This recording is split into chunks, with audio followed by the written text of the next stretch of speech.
All right, guys, welcome to Tuesday Night Football on Wednesday.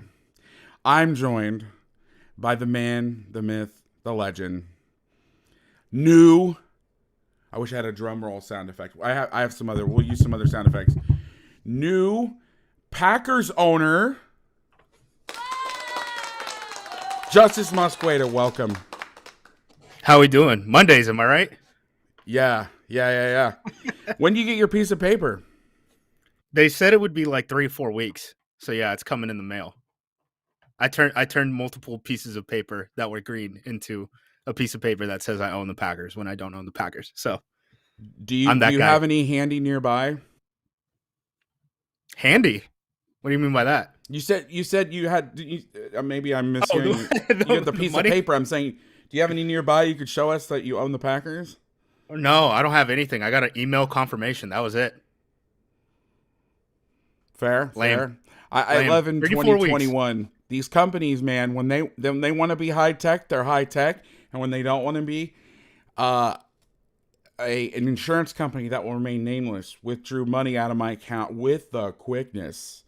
Like they're supposed to draw it out the day of whatever, and it's like 12:01, and then when they owe you money, it's like, yeah, it'll be 6 to 8 weeks. I'm like, oh, isn't that fun? Anyway, before we start getting into my health insurance blues, you're not here for this. You're here to talk about the Packers defense with this man, and how you feeling. Besides being a new owner, how you feeling after that game? Pretty good. I mean, the offense obviously didn't produce a whole ton, but they had some weird things happen. Obviously, when you throw a touchdown in the red zone and you miss a field goal, your team's not going to score as many points as you think. But the defense has been holding up real well. They've had Kyle Murray, Patrick Mahomes, and Russell Wilson the past couple weeks, and I think they combined have allowed like 34 points or something like that, 35 points, somewhere around there. So they've been playing really good. I think this Packers team legitimately has a chance to go on a run. Rodgers hasn't basically had a real practice since the before the Arizona week because that was Thursday night football. So, dude hasn't practiced in like 2 months or a month essentially, and he's getting some production on the field. So, if they can do that offensively and the defense is playing as well as they are, I have high hopes for this team. So. What was the Packers' reaction, the fan base, to the whole Rodgers? And I don't want to get into that. We're not here. This is not Colin Cowherd. I don't give a rat's ass what Aaron Rodgers does, you know, in the grand scheme of things. But I'm just curious because you saw the national reaction, but I know that the Packers fan base, people come from different sides of the aisle, so to speak. But what was kind of the reaction to that whole thing? I mean, he said some wild stuff that didn't have very many people on his side. So the reaction that Really? I saw at the least, well, I mean, the dude said he was like, "Yeah, this is gonna sterilize you. Like the vaccine's gonna sterilize you and stuff like that." I don't know if there's many people in America who have that exact stance. You know what I mean? Like maybe his stance to not get vaccinated puts him in line with some people, but some of the things that he was saying didn't necessarily do that. Plus, he referenced a bunch of things that like simply aren't true. Like he was like, "Look at India and what they're doing." Like India doesn't use any of the things that like he was talking about, Yeah, aren't and they they in doing like the fact Sputnik vaccine or some shit? Like there some was a wild bunch of shit. weird stuff. Basically, he was referencing studies that were then taken down because they were essentially giant copy paste jobs.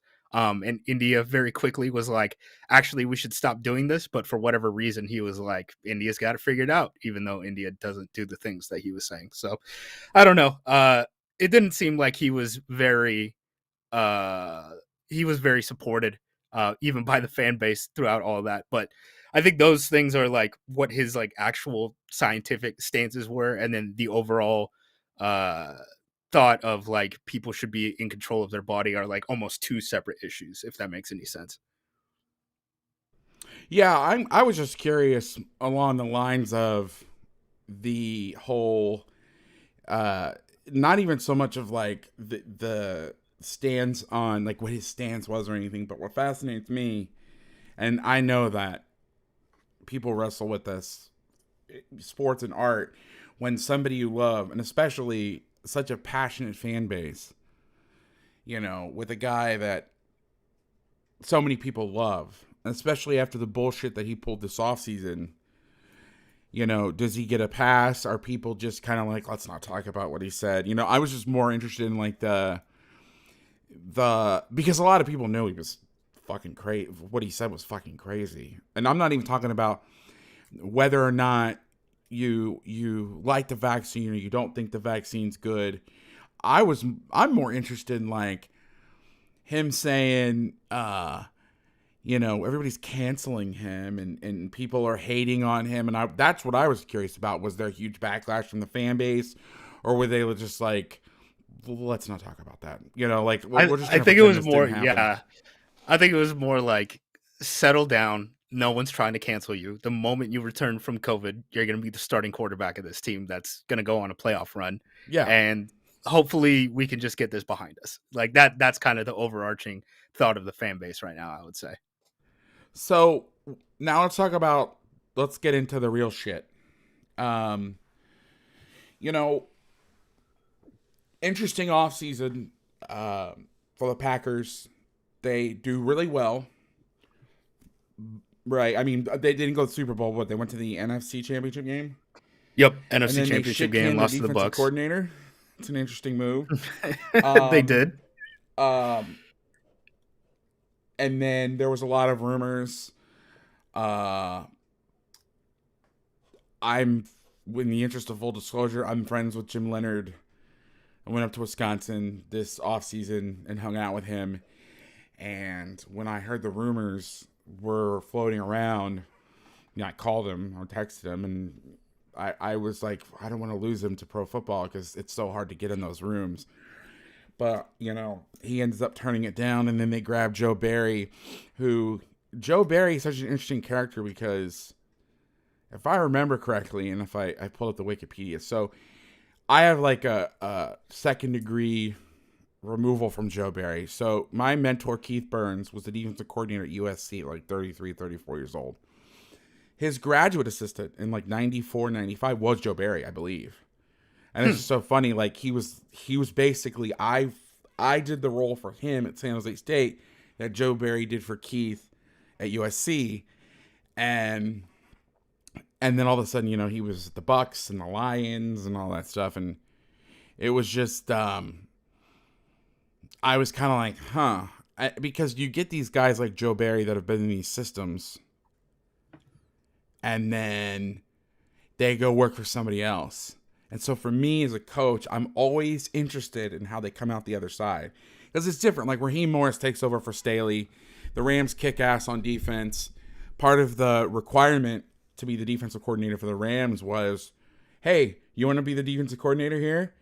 You got to run Brandon shit.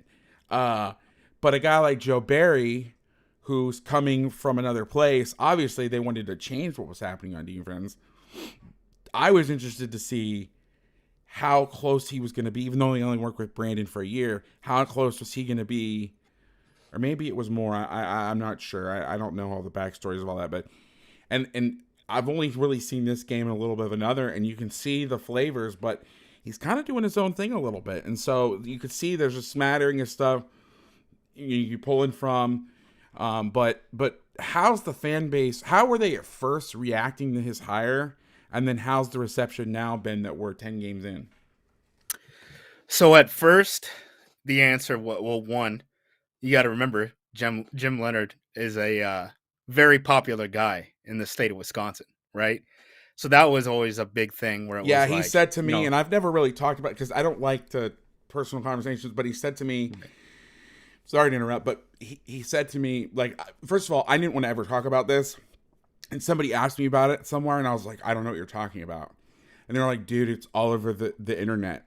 And so I was like, oh, okay. And I Googled it, and it's like every news source picked it up. I didn't realize it was like a known story that he had turned it down. That he turned it down? Yeah. But he said to me, I don't think Jim would be pissed at me saying this, but Jim was like, I was screwed because half of Wisconsin was going to love me and half of Wisconsin was going to hate me. No matter what I did, people were going to love me and people were going to be pissed. So I thought that was funny that he was kind of like, what do you do? Also Right. fascinating. Like everybody thinks the NFL, and of course it's it's the best competition in football, but like not all the best coaches are in the NFL. I want to be very, very clear on this. I worked at a school in 2006, San Jose State, where we had guys, and maybe it was San Jose State, whatever, but all those guys have gone all over. Pros, college, high school, and some of the best guys never went to the pros, and some of the guys are like, I wouldn't let my coach my kids in Pop Warner. I don't even have kids, but I still wouldn't let them do it. Got to the pros and quickly. And so everybody always thinks that that's the best are in the NFL. And don't get me wrong, there's a lot of great coaches, but there's a lot of in the NFL. But there's a lot of great coaches anyway. I'm sorry. So back to you. What was the feeling then about Joe? Sorry, I asked you a question, then just came in and cut you off. No, I mean, that is a good point, especially, one of the big things I would say in the coaching industry, and you could probably speak to this little bit more because you're more familiar on that end than me, is agents, man. Like, agents are packaging a lot of these guys in deals. Like, when you hire a defensive coordinator, it's not you're just hiring a defensive coordinator. It's, hey, we have this entire staff for you. You know what I mean? So that's how a lot of guys end up moving up and things like that. But It's back on Joe ridiculous. Barry, Richmond Flowers is the big guy. yeah. So back on Joe Barry, the reception was basically okay. Let's see it, right? He was kind of tabbed as like, hey, he's a old dog who's learned new tricks, right? He was with Brandon Staley. He had like quote unquote failed at different points in his career with the Detroit Lions that didn't win a football game in a full NFL season, and then later with Washington football team. And I know there were players who played for that team who were kind of vocal about like not necessarily getting Joe Barry's like coaching. So there was a little bit of hesitancy coming in. Plus, it was kind of odd that LaFleur came in and Pettin was a leftover from the McCarthy staff, if you remember that. So there was always like a did LaFleur even pick his own guy type of thing hanging around, like hanging in the air. When they did can Pettin, they ended up keeping every other positional coach on the defensive wild. side, which is, I mean, again, very weird. You keep the defensive coordinator from your old head coach, and then you can the defensive coordinator, but you keep all of his positional coaches. So there was always a little bit of hesitancy in terms of like seeing that and being like, well, what is this going to lead to moving down the line? Week 1, obviously against New Orleans came out with a interesting game plan of just like, we're going to sit back and cover 2-man. So when they did that, Green Bay didn't adjust fast enough. The game kind of rolled out of hand very quickly, and they were put in a position where the game was basically over after 2 drives because New Orleans was just able to hold the ball. The defense wasn't being aggressive enough. First half against the Detroit Lions, Detroit was able to keep it close with them. Obviously, Detroit hasn't won a game this year. They aren't a very good football team. It sounds like LaFleur went to Barry and was like, hey, let's start turning up some of these pressure packages. And then ever since then, the defense has looked a lot better. I will say, though, it's interesting for Barry because the Packers are kind of on that Los Angeles Rams train of thought where it's like, if there's a bye week, like if we already have a bye at the end of the season, like we're not going to play players. We're just going to sit them because, they do all the performance science stuff where it's like load management. It's the same thing with the starters in the preseason. So the Packers players in the preseason, the starters, were basically kept off of the field. So their first reps that they got in the game was the Saints. And it's pretty hard to go against a Sean Payton coached offense when you haven't really had any reps. So it does seem like, it took the defense probably 6 quarters of ball to get it going. But now that the ball's rolling, they've been doing very well. A well-coached team, I would say, very good at tackling. They're one of the leading teams in terms of like fewest missed tackles in the league. And it definitely shows on the field. Like we'll get into it in this game, obviously, but they don't miss a lot of tackles.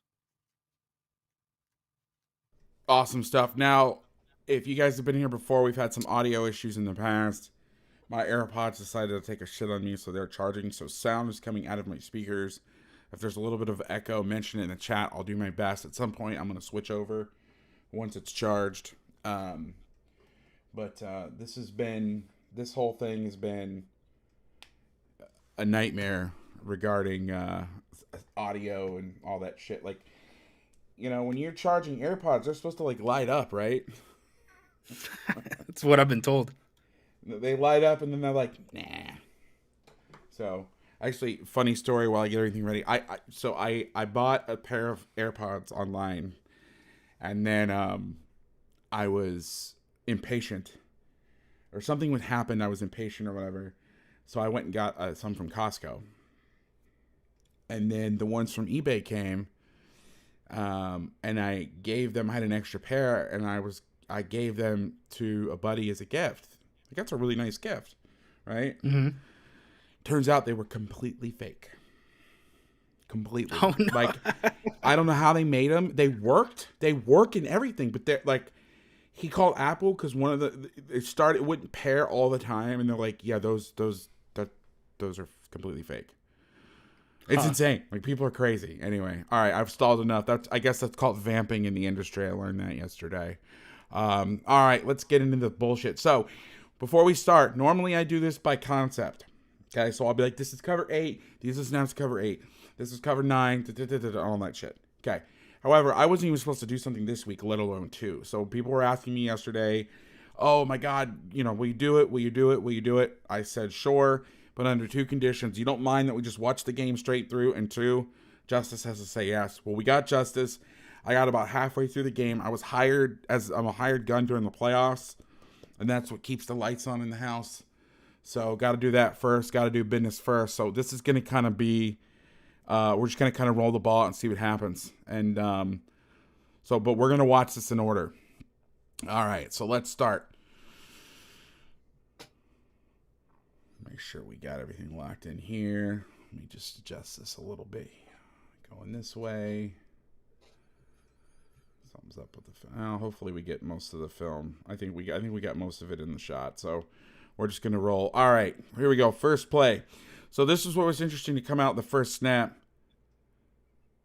The Packers did a lot of this on early downs. They're playing nickel, but what they were doing is they were walking their backer up as playing a nose and stacking the will behind. So I mentioned Keith Burns. Now, a lot of people have done this, but this was a Keith Burns special back in like the 90s at USC. I've done that. We've played De La Salle. I did that because what it does is it allows you to play in the bear. But the problem when you try to slide to bear fronts without subbing is, especially if you're playing a 3-4 personnel, these guys are outside backers, so they're even lighter than normal DNs. So if you slide your line one way, one of those outside backers, let's call him B for backer, they got to play in a 4-eye against this monster. So what's a way that you can do that with keeping the guys in their same position is you just stack these backers. We would call it macho, would mean the Mike would walk up, wedge meant the Will would walk up. But it was just really cool to see, as somebody that worked for Keith Burns, is both, I mean, that's the only thing that Joe Barry and I have in common is we both work for the same guy, to see a concept. And again, maybe he didn't think of this when he did it, but a concept that was done 27 years ago that we both had done for similar reasons. What this does is it forces the offense to block like bear. We talked about this last night. They get underneath the peel block, so they're coming to kick out. 52 has to fit underneath and knock the ball out.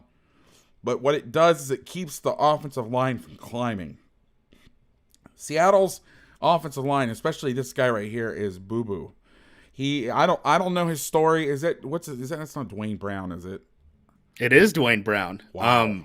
Yeah, he looked washed in this game. He looked like me trying to block somebody. He had a rough one a couple times. Brutal. So there you go. Basic peel. I call it peel. So I call zone kick peel and zone bluff slice. It's an old Gary Patterson thing, but it keeps everybody clean. All right, let's watch our man 76 here. So we got empty. They're playing 3 deep zone. You'll see one of the issues with it right here. Okay, and we'll go over this. It'll come back to bite them later. So I don't know why the fuck they're doing this, but they're sliding the offensive line. Let's go to the end zone real quick. They're sliding this way. And then these two idiots jump set, or what some people call jump set, where it's like almost like a run block. Like they're firing out. A good move, idiot. Both of them on the ground. Look at the left guard too. That's what left hand green. He's playing Twister. Look at this. You can do. Here you go. There's nothing athletic you can do, and this is like tackling 101, right? There's nothing you can do athletically once your arms. Literally everything in football. Not everything in football. Most times in football, when somebody gets beat, somebody gave me a downvote. Ooh, son of a bitch. I must have a Seahawks fan in here. That's my first downvote. I've done like 12 videos, and I got my first downvote. Boo! That's it. We're ending this. Anything that happens is your arms come out wide, your head goes down, your feet goes out. You can't do anything athletic. And you watch this whole game. My man right here, let me go back to the film. I can't believe I got a downvote. I think this is the 6th video. It's the first time, man. I am just hurt. Whoever did that, you take it back, please. I hurt my feelings. Watch my man here. His arms come out. He's done. His head goes down. His feet are too wide. He ducks his head. And yeah, he gets worked, but I mean, you can't block anybody. It's crazy. Yeah, and that defensive tackle on him, 97, is Kenny Clark, who's Pro Bowl nose tackle, one of the best pass rushing nose tackles in the league. So that's a tough matchup. So one thing that I noticed about the Packers that I didn't like on defense was when they're playing their 3 deep stuff.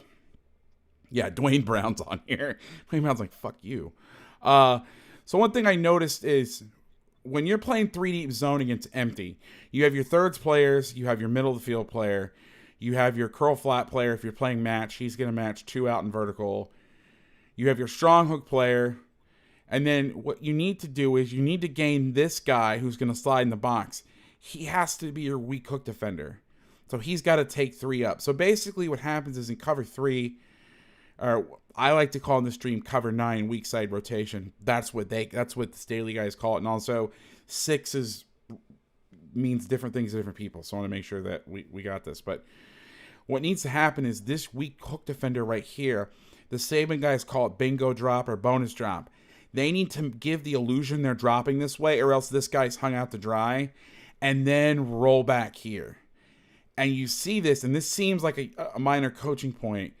You're like, okay, dude, like he didn't weak side drop, but it doesn't hurt him. But that's the thing is like when you're coaching and teaching, the hardest thing to get your head around to guys is a play like this where this guy screws this up. Yeah, they didn't throw the ball at you and it didn't hurt you because 2 didn't run an inside route. But what's going to happen is this is going to show up later on film. And that's one of the hardest things. Like I know I've got some high school coaches in here. As you know, the hardest thing to do is to get guys to correct themselves when it didn't hurt them. Because you'll see a couple plays later, I believe, they run the slant, and because the weak hook defender just drops this way, there's a giant window. I'm just kind of setting it up. They run drive from the front side. The biggest thing is, I always say this, but football's a simple game, complicated by guys like me, coaches. The reality of the situation is the O-line got their ass kicked. The receivers couldn't separate. And Russ was rusty from whatever the hell happened to his thumb. All right, so we're going to get a mug look. They do this a lot. We've talked about this in the past, why they do this. I don't know why he's in a G. He should be here. The reason you'll see guys do stuff too, for whatever that's worth. 3 outside linebackers out there, 91. Is typically an outside guy, and secondary wise, they're in dime, which is their three safety stuff. If you ever see 41 on the field, he's their third safety. He's almost exclusively in on dime sets. That's how they play dime. Beautiful. Are we getting an echo in the chat? Let me know. I'm having to go off my computer speakers right now until my stupid ass AirPods charge. Okay, so why we get this is to force them into one-on-ones.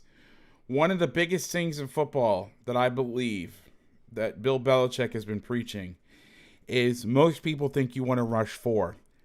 If you have a bad O-line, rush 5, and the reason, or at least occupy them. So I didn't see, and I could be wrong again, I only got halfway through this game, that is a terrible looking route. They weren't doing a lot of this. They were check releasing first, especially when these guys are shitty. So when you get in this look, you force them to man protect. Now nobody can help anybody. So you're putting guys on islands. So that's one big thing is, guys, for my coaches, Figure out creative ways, and you don't have to be that creative. Get him up there to get the center drawn. So you're having, 5 guys blocking 5 with a back helping out, and you force them into man protection.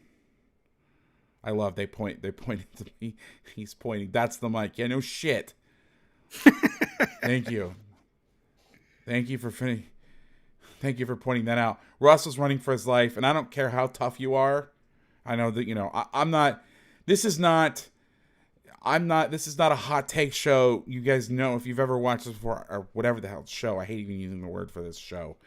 But I don't give a shit about like different players and different things but I don't care who you are. If you screw up your thumb or you screw up your finger and you play quarterback, it's going to be in the back of your mind. It's human nature. Yeah, they're in pistol right here, and they talked about it. Talk to us about that, and then we're going to get in the penny package because everybody wants to know about penny. Yeah. So yeah, Russ messed up his finger, had to have surgery. He got what a lot of people call mallet finger, is I guess the colloquial term for it. So they talked about it in the post game, and the Packers talked about it too. They were saying, hey, with the light box, we figured out we could stop the run with the light box because they were in the pistol. Things aren't hitting the same speed. The Seahawks said they weren't able to go under center in the traditional under center look because of how they felt about Russell Wilson's thumb. So their answer to this was a lot more pistol, which we're seeing on the screen right now, that they hadn't necessarily ran earlier in the season. Yeah, I know, and that makes sense because when I'm watching them, every time they went under center and they ran some of the play action stuff, not every time, but the times that I saw, that's when they were getting open. And the Packers are really heavy up front. So the thing, and I know everybody says, oh, you don't have to run play action and all that stuff, which, okay, fine, whatever. But the play action blocks was getting the linemen to engage them to play the run. Because they're real thick on guys. They're not like yesterday, or it wasn't yesterday, but we've watched some teams where, oh God, what game was it? May have been the something I did with the Panthers or something at one point, where the linemen were like getting upfield no matter what. They were freezing that pass rush. So here's the penny package. This is a Brandon Staley. This is actually Vic Fangio deal. Okay. So the penny package is you're playing bear out of nickel, but the difference, and somebody asked about the mint tight stuff from Saban, which comes via Dave Aranda. I didn't see that, but remember, I got through about 2/3 of the game before it was call time. I'm trying to use like TV. I'm trying to get a job in TV, so I'm trying to use like TV words, But I'm just kidding, by the way. Could you imagine me on real television? They'd be like, you have 12 seconds to make your point. I'd be like, I can't. Anyway, so they're playing 3-2 personnel or 3-3 personnel, rather. 5-1 personnel, however you want to call it. You got 3 backers, you got 3 linemen, and then you have nickel. And what this does is it closes the defense to the side. So basically, these 6 are playing run, and these 5 are... Sorry, that was a fucked up drawing. I thought I could pull that off. Are playing pass. And it allows them to get bare fronts, but they're having to sub. And I've complained about the Staley stuff, that one of the problems I saw was that when they went 3-3-5 personnel, they were giving away that they were in penny. But also, remember, these are outside backers. You cannot put these guys in 4 eyes and shit. So it's like, okay, yeah, we'd rather not sub, but we'd rather sub if we're going to do this. Yeah, and this is a front that they've used a ton. I was actually surprised by it because, you don't get a lot of this in the NFL with just, one inside backer, one true linebacker, whatever you want to call it. Mm-hmm. They did this a lot against Washington during their stretch. Washington is kind of like the spread to run team in the NFL right now. I know a lot of people don't watch Washington football for good reason. I wanted to bludgeon my eyes out. Yeah, but one thing Washington does do is they play a lot of spread ball. Like they'll have Ricky Seals-Jones, who was a college wide receiver at Texas A&M, line up as their sniffer, and he's like in a 2-point stance, standing straight up as a sniffer, like he's in a wide receiver set. So They're kind of like the spread to run team in the league. If you want to check out more of that look, I would say the Washington game is probably the one to check out because I have it charted down. They had 15 snaps in that, 24 in 3 safety dime, and only 20 in like true nickel. So they're playing 3 buzz here. So 3 buzz is you're inserting the safety inside of the overhang, depending on if it doesn't matter if it's Sam or nickel. It's 12 personnel here, so they're going to insert down. They're going to play the boot. So they're playing match principles. But what should happen is, or maybe it's cover 1. Some of this stuff, it's hard to tell. It looks like 1. It looks like 3. Because how they play their match stuff looks so... And sometimes, and like even guys I've talked to that play in the system or coach in the system, they're like, yeah, we need to have the tags because sometimes we can't really tell. But if it's man, that's how you play it. If it's zone, if it's match 3, he should come off, and then he should work to the next guy in case there's play action pass. They get the ball in the perimeter. These were their best plays, was getting the ball outside fast, playing the perimeter. And that guy right there was their leading wide receiver for the game, Gerald Everett, the tight end. They tried to get the ball to their wideouts. They weren't able to do it. Everett was the guy who's actually able to kind of make something with the ball. He needs to get more outside on this. Also, I think there's some merit to, if you're going to play this stuff, lock this guy up and let him be the rat because he's already in a position to play this leverage. But that's, we're splitting hairs here. And obviously, but you almost like combo this where it's like, okay, you're not in the rush. Well, I don't know. Maybe let's see, are they rushing both? So they were rushing. Well, you can't really tell where you can combo that guy. But all right, next play, same exact formation, same exact call on defense. They're going to come down. He's going to come down late. So this looks like cover 1 to me. So these are the plays. They're setting up the slide boot plays. One of the things that hurts some of this stuff is bringing this guy across, and you're going to see that. And we can talk through an adjustment once we get to that play, but you're seeing them play this late. So now they're keeping the tight end. They're bringing him back. They're 8-man protecting. But, I mean, you've got... that's questionable to me, but you have 6 guys in coverage versus 2 receivers. It's oh yeah, he gets him right there. Okay, so I see it. Yeah, but I have it as 3 buzz, but I believe it's actually going to be cover 1, which they play more cover 1. Barry plays more cover 1 than Staley and Fangio. Staley and Fangio, they usually reserve cover 1 for third down when they're trying to like double guys or play the one cross stuff where they're playing the benders. All right, so here's just a regular over front. They're getting down to weak side rotation. I'm going to say 1 or 3 because some of the shit you can't tell. I think they're checking the 3 when they're getting these tight splits. So they're just going to run zone. Stretch. I need to see the end zone. This guy right here. So I don't understand this because you have help outside of you, and they're going to communicate. I'm here, whatever. So you get the zone look, or you get some people call it ghost, or what does Bama call? I think they call it ghost, where you get the fake reverse. So when you're installing a defense and you're getting, let's go to the wide copy, when you're getting stuff where you're getting run and you're getting RPO, or you're getting reverse, or even option. It's all triple option principles in the sense that like the box plays the box, right? The edge defenders, the perimeter plays the perimeter.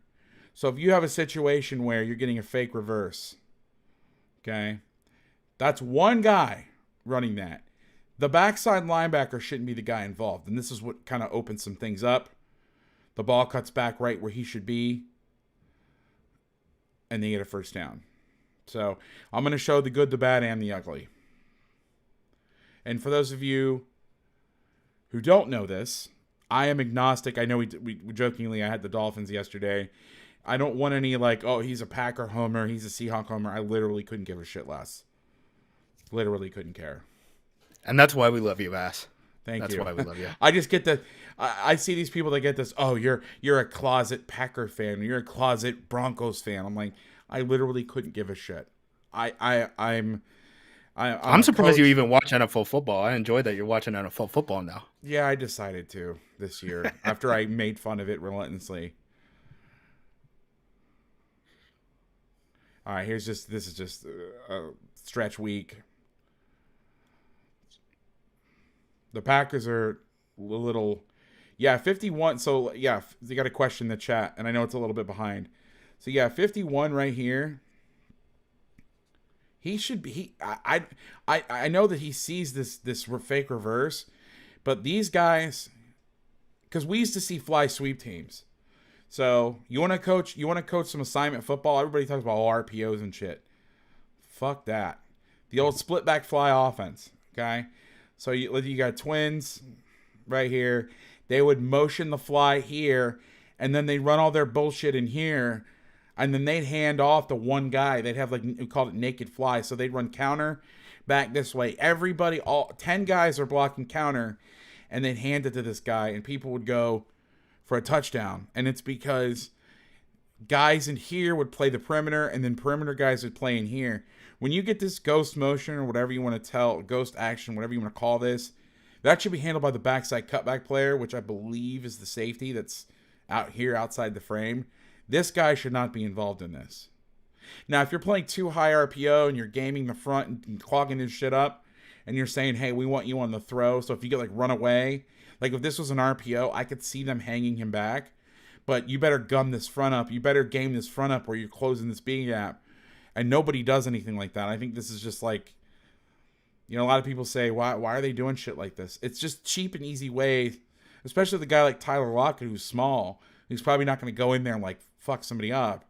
You just hold that guy, and if he doesn't react, he doesn't react. You're not hurting anything. You know what I mean?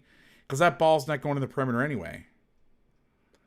Yeah, and one thing I'll say about 51, they've played with their nickel backers a lot. 59, obviously, Dreadhead, Devondre Campbell. He's playing at a Pro Bowl level right now, but Barnes, the guy opposite of him, he's been struggling a little bit. He was named the starter probably week 2. Their week 1 starter got moved to special teams exclusively, and then they did that whole thing where, I don't know if you remember Jalen Smith, the linebacker from Notre Dame. Yeah. They signed him mid-season. Injuries had just taken a toll on his career. They experimented with him as the other nickel guy next to Devondre Campbell for a while. They've used Oren Burks, who is a safety at Vanderbilt. At times, he's 42. He should get into the game at some point today. But, for example, so they played 22 nickel reps, like true nickel reps, right? Like 2 inside linebackers in week 6 against Chicago. Barnes only got 1 of those snaps. In week 7, they got 20 of those. He only got 6 of those snaps. It wasn't until the Arizona game in week 8, so like the last, 3 weeks that he's really been that like nickel linebacker. But in terms of all of the guys, starters on the field, they pretty much play their base guys. They rotate guys out when they're gassed a little bit. But like Shannon Sullivan, he's in the slot right now. He's exclusively the slot. Like that's kind of how they play it. Their corners are exclusively their corners. But the guy who's probably the shakiest on the defensive side is Barnes at, number 51. Well, and Barry's not helping him right here. So let me be a little critical. So, all right, you're lined up in an over front. You want to play a 9 technique. Sure, I get it. That's guy outside the tight end. That's what the Fangio guys do. I get it. Whatever. All right, but you're playing 2 high safeties. So it looks like, let's see the coverage. They are playing cover 6. No, they're playing cover, what I call cover 8, what the Fangio guys call it cover 8, which is halves of the passing strength. So they're playing halves, they're playing quarters here. Okay. Here's the problem if you're going to play a 9 technique. Okay. Your C-gap fitter is right here. Well, should be out of the fit because he's to the running back. So what they're doing is they're sliding the backers over because he's to the running back, they want him out of the run fit. Okay.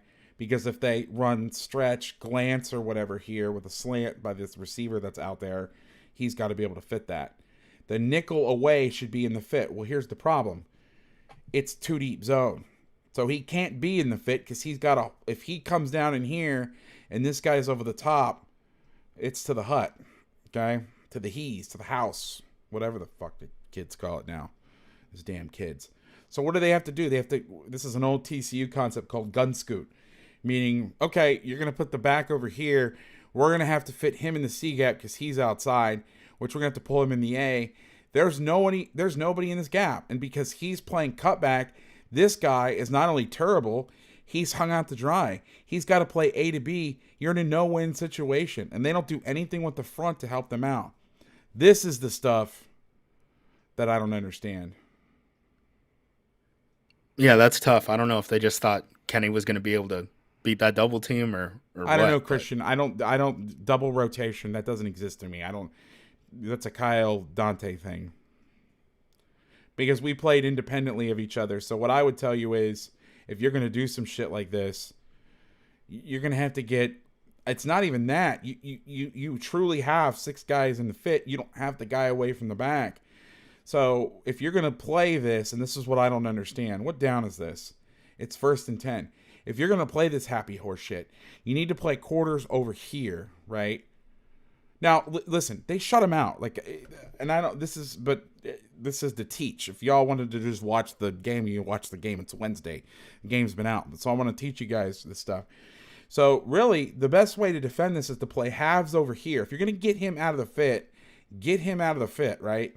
Pull him back in. So if the ball goes this way, either this guy can snap in here and make the ball bounce to the safety, or what you have to do is you get him in closer to the ball. Well, now you're opening up all sorts of perimeter. It's the NFL. You have a very good quarterback here. Probably not what you want to do, but you got to do something. What you can't do is give your shitty linebacker 2 gaps.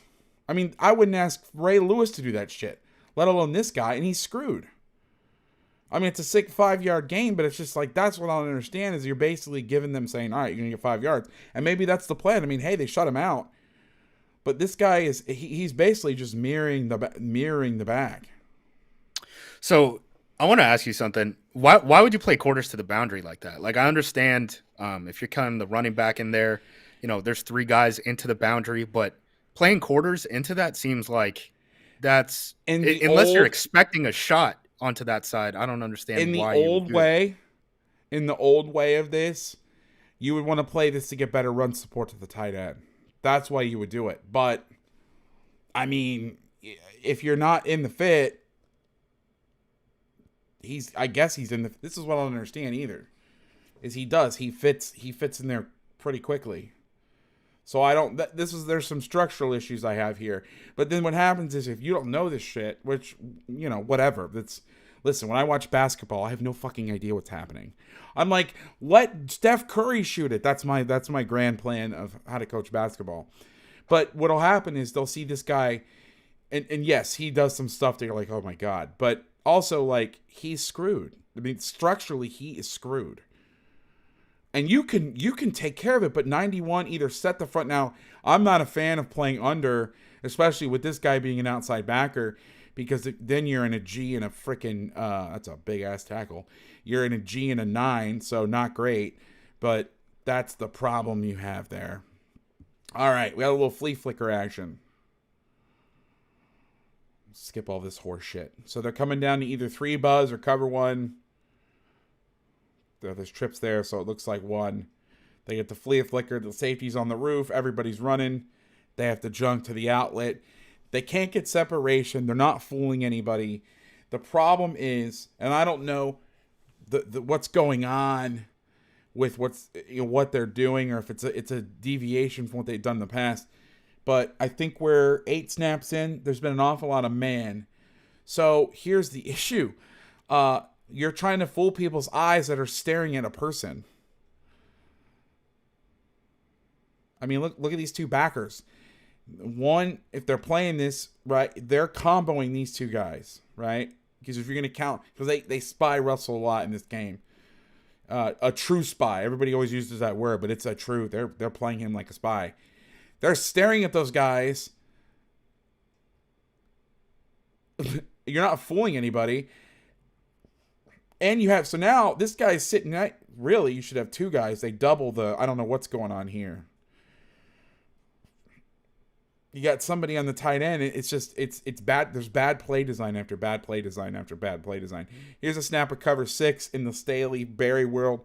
Cover 6 is quarters to strength, halves away. So now we're playing quarters. We're playing halves. They can't get separation.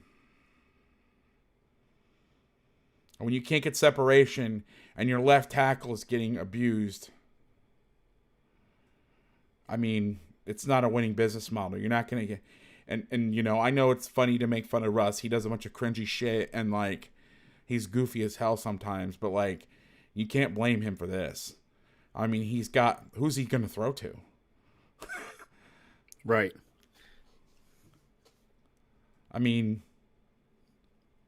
also, I need somebody to explain to me what the fuck this route combination is. What is this? Look, what are we doing? I don't know. I guess they're running a choice, or we called it choices, but a dig, a vertical. We're running a slant, and we call this Burns used to call this the West Virginia bucket lily spin. Like, what the fuck is that? I mean, and you got a guy that can't pass protect. Nothing's coming out fast. They're playing one. They're playing quarters.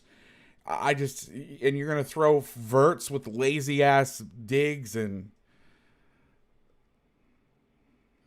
it's just like a bunch of isolation also not a winning routes, business right? model. All right, so I'm no Packers expert, right? This guy's really good though. I know that.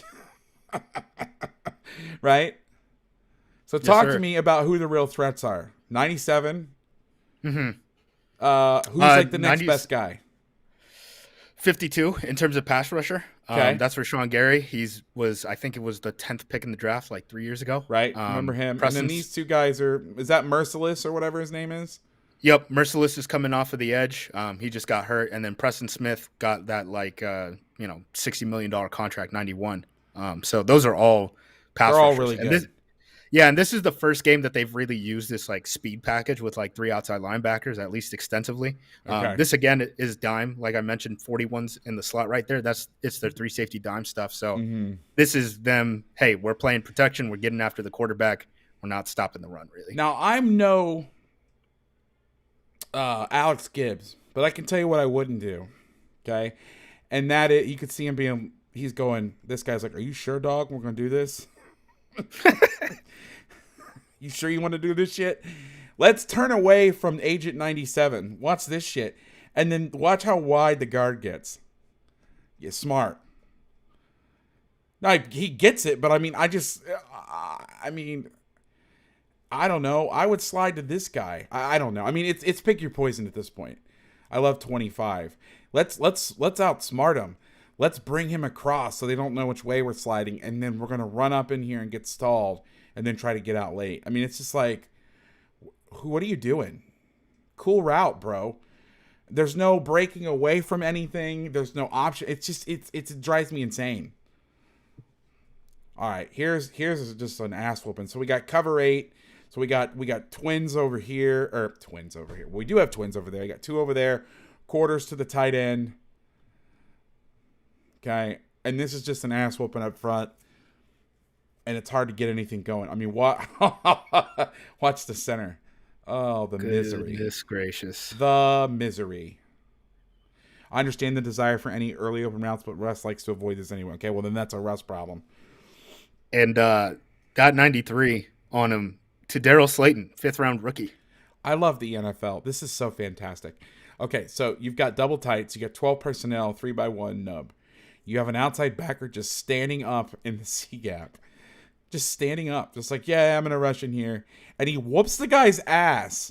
Well, I mean, it's a stalemate, but he gets him on a long arm. 93 just absolutely detonates the center. I mean, you're not going to win much with that. All right, so here's empty. They're running a fire zone. So this is kind of the point I was talking about earlier. They're actually going to blitz this guy. But so you can see what's going to open up here.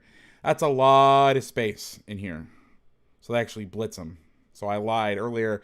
There was a snap where they opened up the window. But you can see what I'm talking about.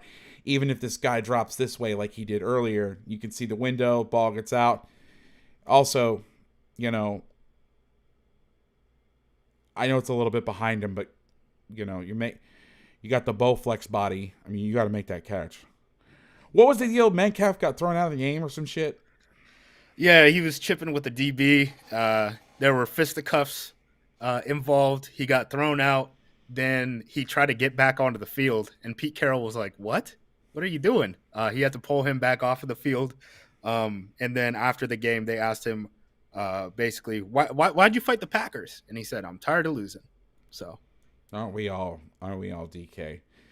All right, so I don't know what this is, but I want to install this on the next defense I run, whatever this check is right here. I like this. They're checking empty. Now, they got tired of getting their ass whooped by the end, so they're going to help out by getting an empty, putting a tight end off. I believe it's a tight end off the edge to help chip. They're going to throw a screen. DK just isn't a hands guy. Yeah, that's a problem when you're a wide receiver. Like the play calling, like a tight end screen. They've been playing a lot of man. They've been not a shitty tackle, but they've been playing a lot of close coverage. I don't understand what you like to throw screens and stuff. You want to run screens and draws when guys are getting on different horizontal levels. Or different vertical levels, rather. So you're getting these guys up here. You're getting these guys out of here. And then you can work in this area. And really, it would be in this area to get these plays off. I mean, now, the guy misses the tackle, so sure. But Amos is pretty good, usually. Yeah. yep.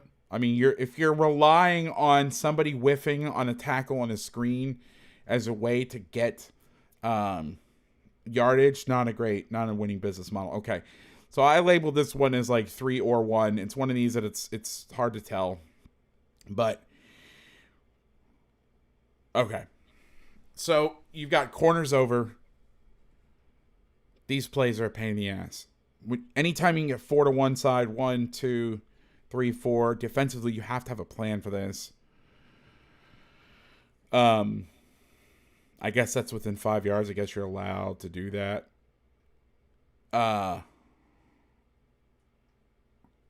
But you have to have somebody take this through. Now, I don't know how they're playing this, because with the backside corner rules, with the tight end going shallow, this defender right here can climb, and you'll see the slot defender right here. He's gonna run with the post, turn it loose, and look to the backside post. Or he doesn't even. He sees the ball thrown. Is that corners over? No, it's not. It's not corners over. I'm sorry. That's a safety down there. But you have to build your defense where you can get 3 to 4. You can play 3. So if it's cover 3, if we're playing 3 deep, so I lied. It's not corners over. There's your corner.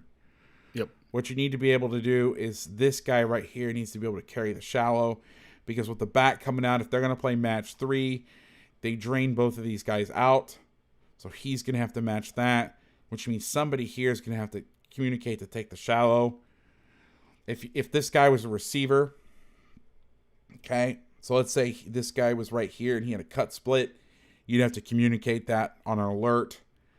And really, you want to try to get your strong hook defender on it, which would be this guy right here.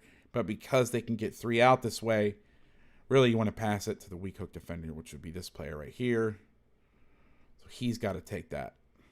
It's a good concept. Nice throw, nice catch. Good yards. What was the check? I was just screwing around. Let's go back to the screen. I'm not really sure. I'm just laughing because I like that little move he did. To me, it looks like they're playing. It looks like they're playing match 3. Match 3 week. I mean, the safety rotates down. I mean, it's 1 or 3. Sometimes some of this stuff, it blurs. Maybe it's cover 1. I think it's actually cover 1. They screw me up because their corners are off. They play their corners off and they play their corners up. They play different techniques, and they do a really good job of disguising. So sometimes it's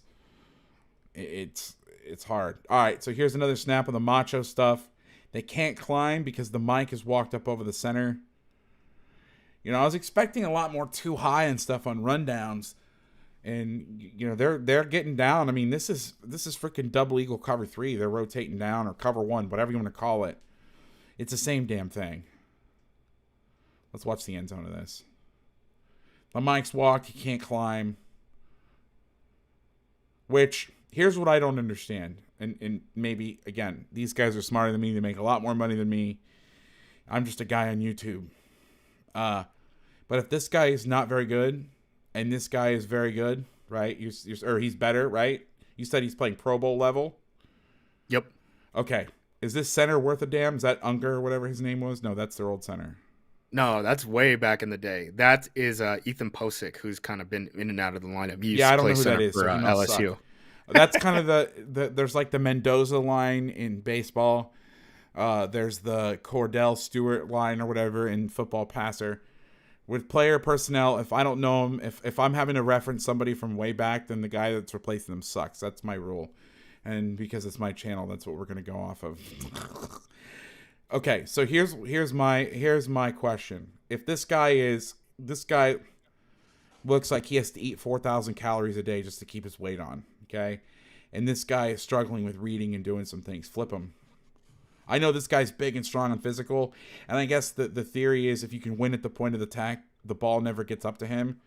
But it's an interesting philosophical piece. I'd rather put the guy who's having trouble reading, put him on the line, let my Pro Bowl guy off the ball unblocked. But again, who am I to kind of criticize, right?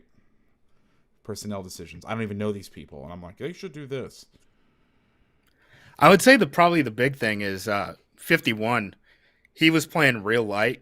He's only in his second year in the NFL. He was playing real light at UCLA. I wouldn't be surprised if he was in the low 220s, coming out. And he bulked up to about 230 flat this offseason. But I would say that's probably one of the issues with having him drop down over an offensive lineman. It's just he might get driven off the ball. Jake, Fangio 9 times out of 10 rotates weak unless they're playing cover 1. They don't run a lot of 3 buzz. So here is so an interesting thing about the double eagle fronts. I don't know if people talk about this, and I know this is not penny because they're playing 4-2 personnel, but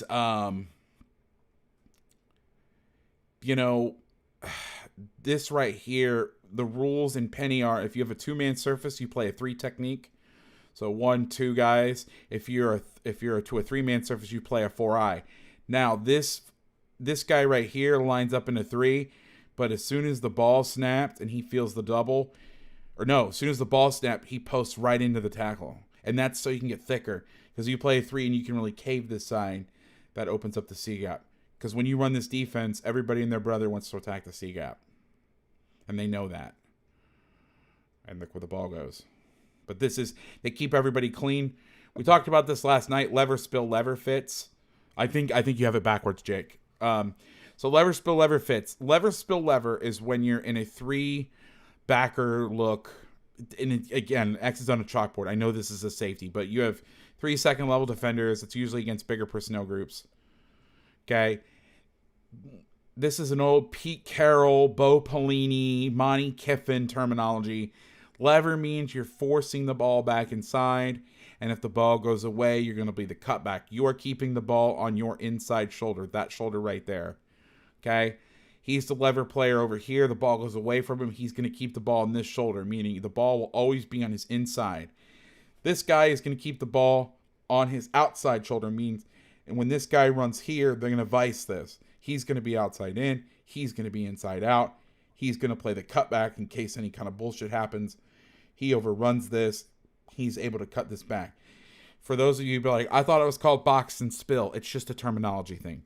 For me, when I talk about, and this is just semantics, this is one of those things that when you get into coaching, you go so far down a rabbit hole in terminology, you just keep it. I know it doesn't make sense to guys that are hearing this stuff for the first time.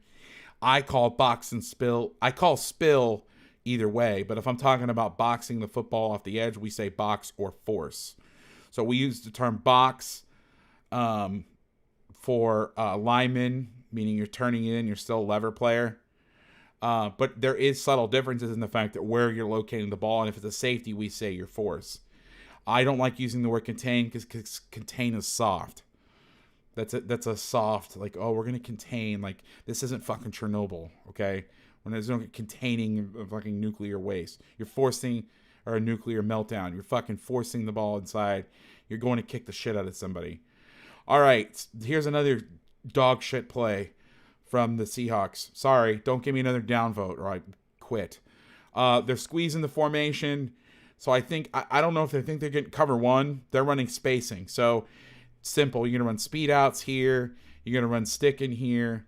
But the corners are squatting. And so what the theory is in cover three, these guys, if they're sitting back and they're playing more match concepts and these guys bail too much, they won't be able to hit the outside shoulder and they can out leverage the defense really fast.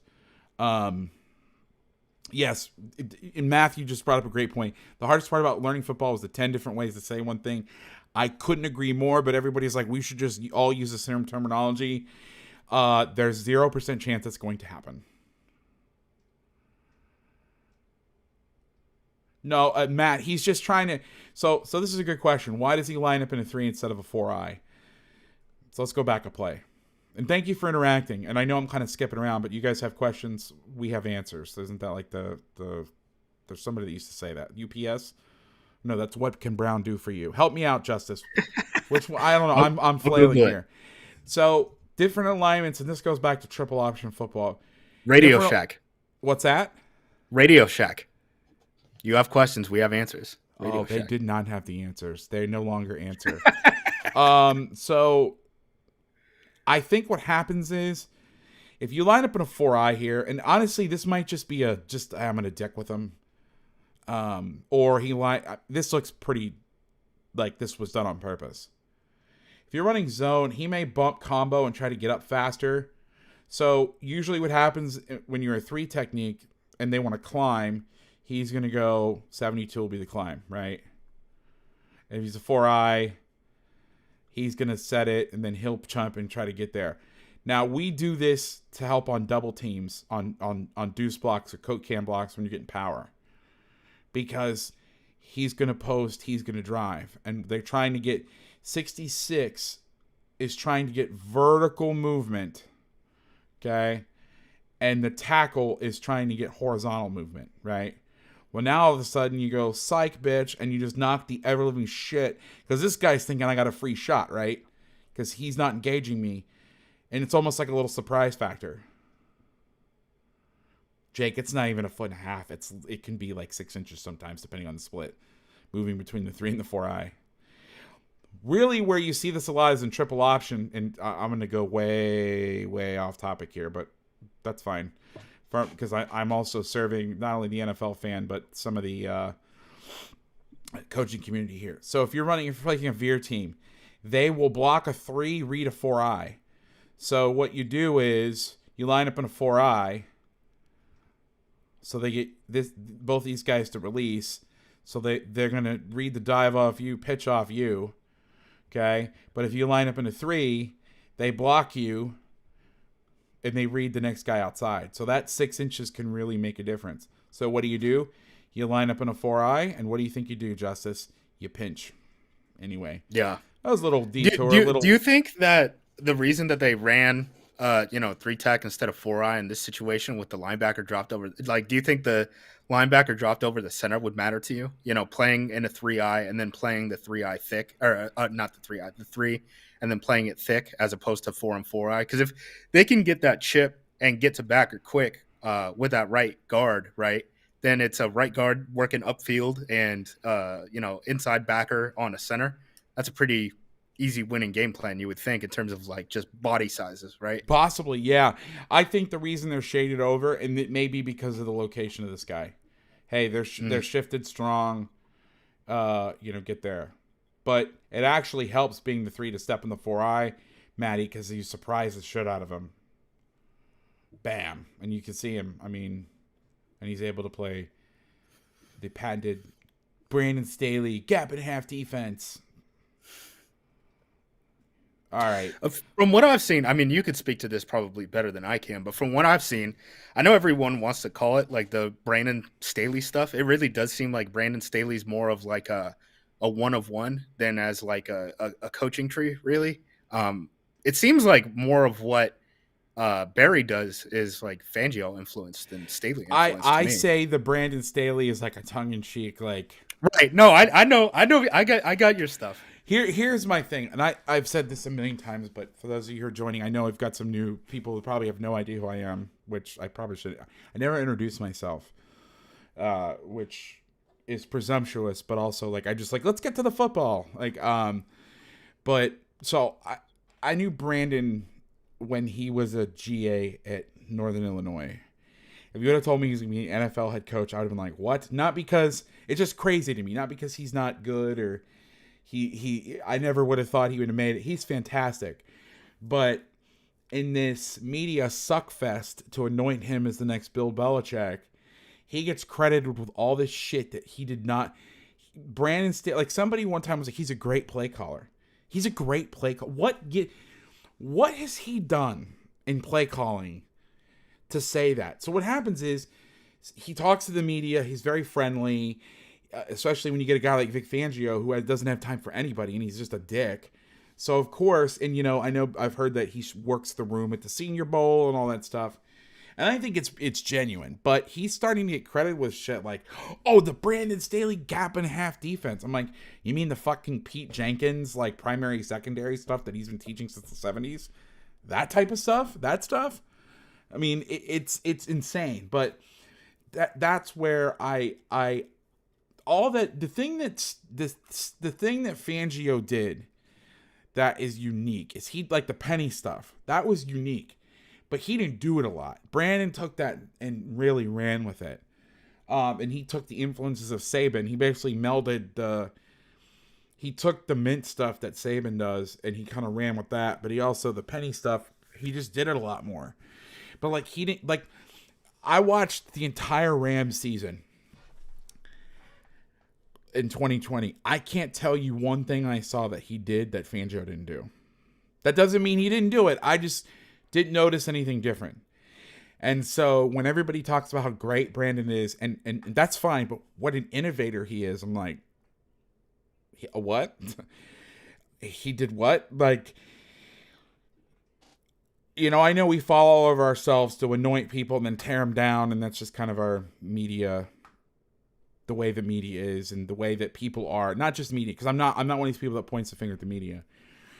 I think as a society, we do that. We build people up faster than they should be, and then when they don't meet our insane expectations, we tear them down. But the only reason they don't meet our expectations is because we placed expectations on them. Like Brandon Staley's not out there being like, I am the greatest. I have invented all this shit. Like Andy Kaufman. But that's the thing that bothers me is just how people that don't know shit are being like, oh, Brandon Staley, and I'm just like, what? And it just irritates me because, like Power Read, here's a great example. The play Power Read was invented by a graduate assistant at TCU, and he'll never get credit for that. Which he didn't care. He's not out there, but it just annoys me that like. And that's one thing with football, and there's I think about this almost daily. Like there's so many things that we don't know, and there are older coaches that are unfortunately passing away on the daily. That there's so much information that is going with those guys, and like I've almost thought about like maybe I should dedicate my life that like the history of the game and where shit comes from. Like who's the first person that ever called Kathy like soft cover 2 Kathy? I would love to know that. I think it's Monty Kiffin, but. Like where did that come from? Why is that a thing? Like, and that sort of thing. And so I love Brandon Staley. I think he's great. He's great for the game. He's a great ambassador for the game, but please don't tell me he's some grand innovator. He's not. Like he literally didn't do anything. He invented different. Match quarters. I read it one time. What's that? He invented match quarters. Oh, I'm going to fucking shoot myself in the dick. Just because he's the first one to run it significant amount in the NFL. The best is somebody was like, well, people haven't done that in the NFL. I'm like, oh, fucking Jimmy Johnson didn't exist? We forgot about that. And Pete Carroll when he was at the Niners in 1993. Like, what? Anyway, I don't want it. You guys aren't here for this. I'll get back to the film. You definitely don't want to see that. High school film. All right. Shitty play. They're running spacing. Okay, Max, I'm going to command you. He invented defense. Yeah, it's funny. They get the credit like all.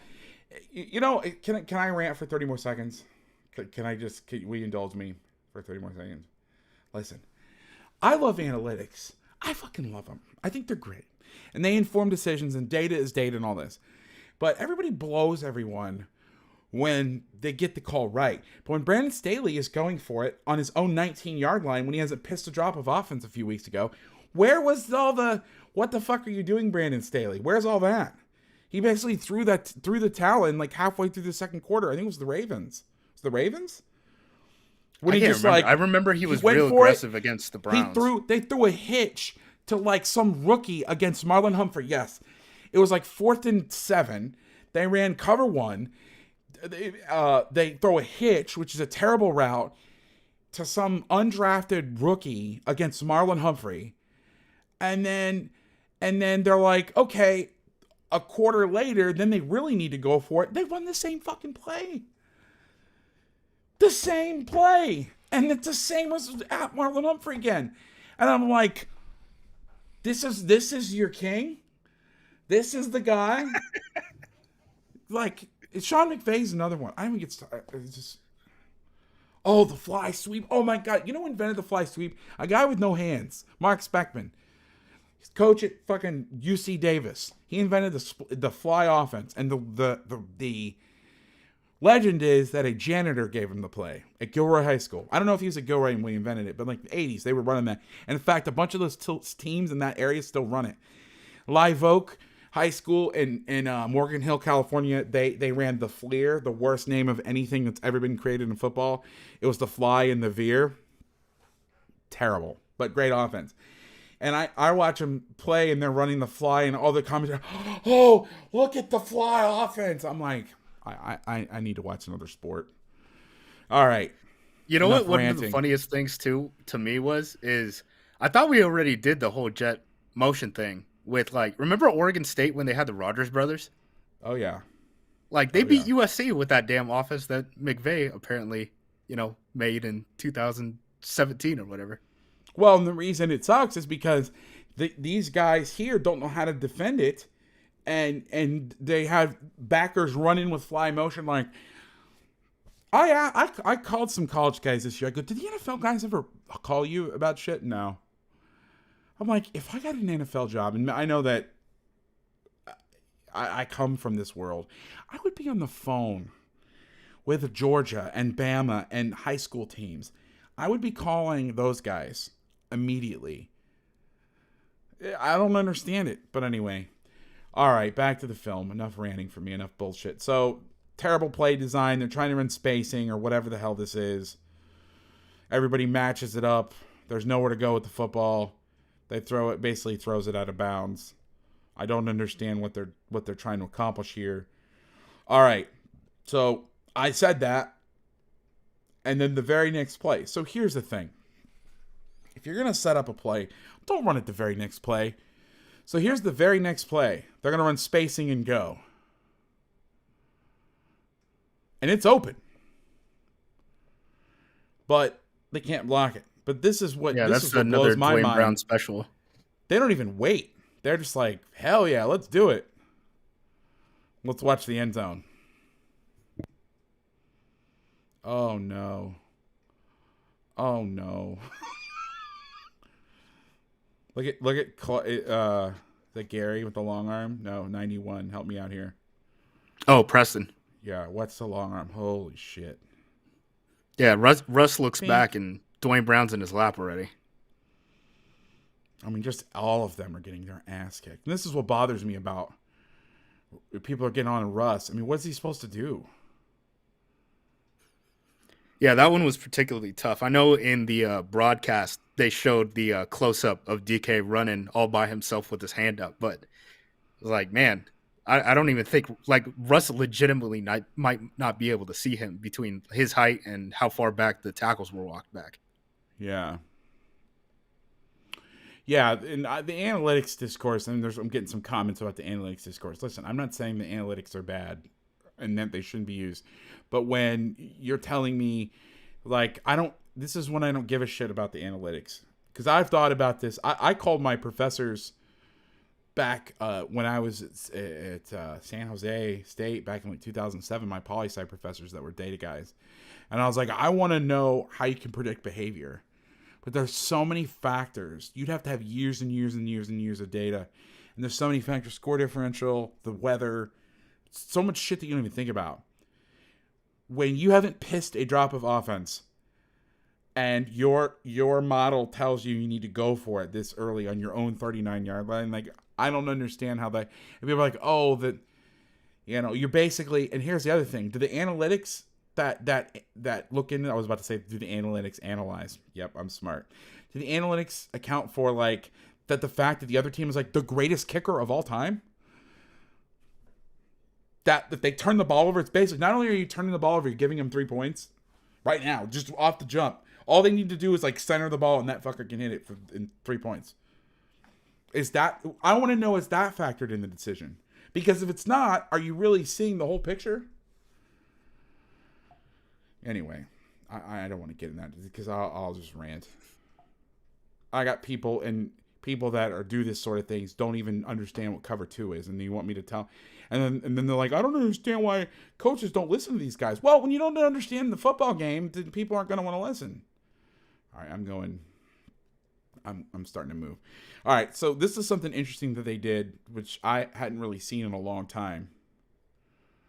They're playing quarters to the tight end. So here's one thing. Let me go back. So this is 2 minute.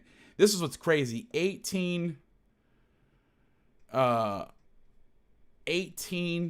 plays into the game. Let's go back. Let me just check the scoreboard here. So you want to know what the best defense is? Running the football. It's play 17, and they're already in 2 minutes. So not only are they terrible, playing terribly, they don't have the ball. All right, so we've got, this is what's interesting to me, and they do a really good job of disguising this. To me, this looks like it's going to be cover 1. It's actually quarters over here and 2-man over here, which I thought was very interesting.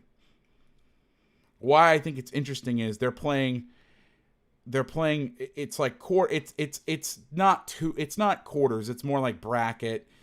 They're looking to make sure that this guy isn't releasing, but they're not giving the guy that's covering Lockett much help.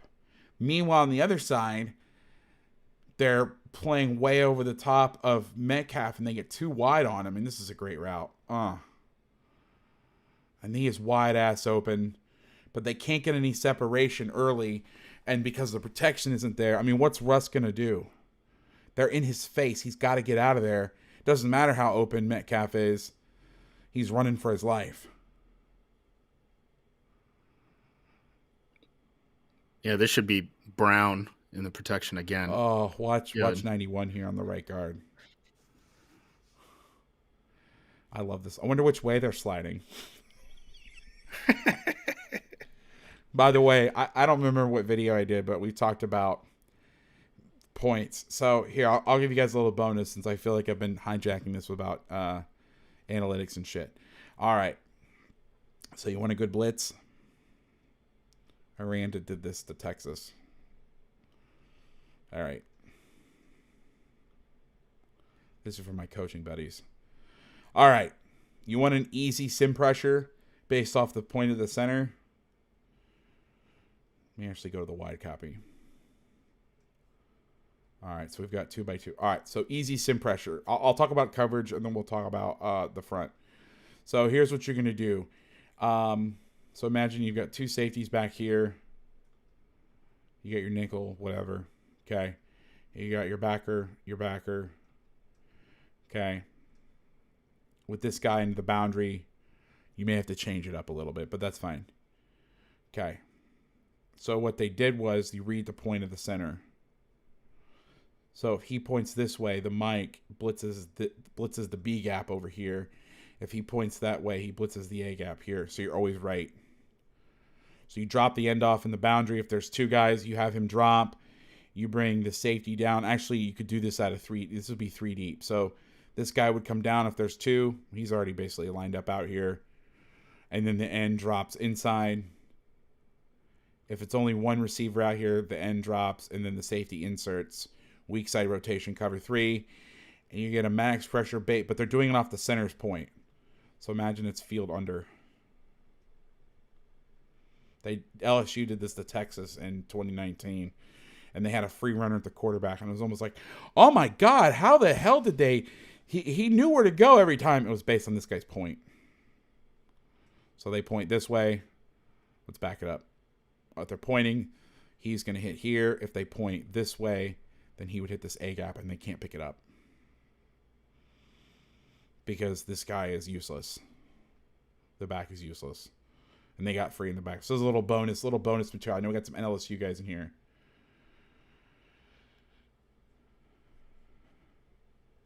All right. Okay. So this is interesting. So the backers are playing stubby, which is it's a quarters trips check. They're mugged up the backers in the A gaps right here. They're bailing out. So the will actually screws this up. So they're playing a concept. I forget what Saban calls it. I think he calls it short and deep. I don't even know what the hell that even means. But these two cats are banjoing these two guys. Okay? This guy's going to drop. He's going to play. He's basically going to wall 3. He's going to take anything coming back from this side. The nickel's going to carry 2 vertical. This safety's going to take 3 vertical. The corner's locked on 1. Backside, like I said, they got a banjo. But this backer here has to take anything coming back. So you get 3 over 2. So basically what you're trying to get whenever you're in coverage, you're getting 4. Let's see if I can get him in the shot. You got 4 on 3 over here. You got this backer right here. And these two cats on these two guys. Basic quarters coverage. But the 51 lets the tight end go. Easy over the ball. Catch. First down. But you can see the stubby. The nickel should, with this guy going on the out, either he's got to clamp on this or he's got to come off and he's got to work to the next guy. Nobody picks up 3 going on the out. Not a winning business model. But the backer doesn't take coming back across. No, Christian, they call that's when you get a tight X. They call this, I think they call it short and deep or something like that. But similar. All right, I'm going to start picking up some steam here because we're way behind. We got another snap. No, it's not empty. We got weak side rotation. It looks like it's 3 or 1. It fits. I mean, it fits the same way. I think they're just playing off because if you look at the slot here, you really have to tell with their eyes. I mean, he's not even looking. This guy right here is not even looking at the ball. So that's what makes me think it's man. But the way that everybody's dropping, it looks like 3D, like 3 match, right? Yeah, and they're just closing on it. I don't really understand. I mean, get out of bounds, dude. We're still in 2 minutes, I believe. Yeah. Yeah. I don't understand this. Okay, this is 2-man. Here's a snap of 2-man. I don't really get what they're trying to do here. So, what I noticed a lot to DK's side, I guess what the route is, they're trying to get over the tight. You can't really draw us almost off the screen. And then what they're doing here is they're almost bracketing this tight end. So I don't know if Lockett was running a lot of like posts and stuff, and DK was running a lot of fades, because they're playing 2-man, and you can watch this corner down here at the bottom. Watch the trail position he gets. He just opens. He basically lets him eat the cushion. He's trying to undercut the out, but he needs to widen when DK widens. But he's trying to undercut because he's got the safety over here over the top. What I don't understand is they're almost playing like bracket here. It looks like, and I don't think they are, but it almost looks like they're doubling this tight end, the slot tight end. But isn't Lockett, they're one of their best guys? Like, I don't understand why they wouldn't be. Maybe he runs inside routes a lot. Maybe he doesn't run fades. But I thought Lockett was a big, like, run a guy, a 9 route.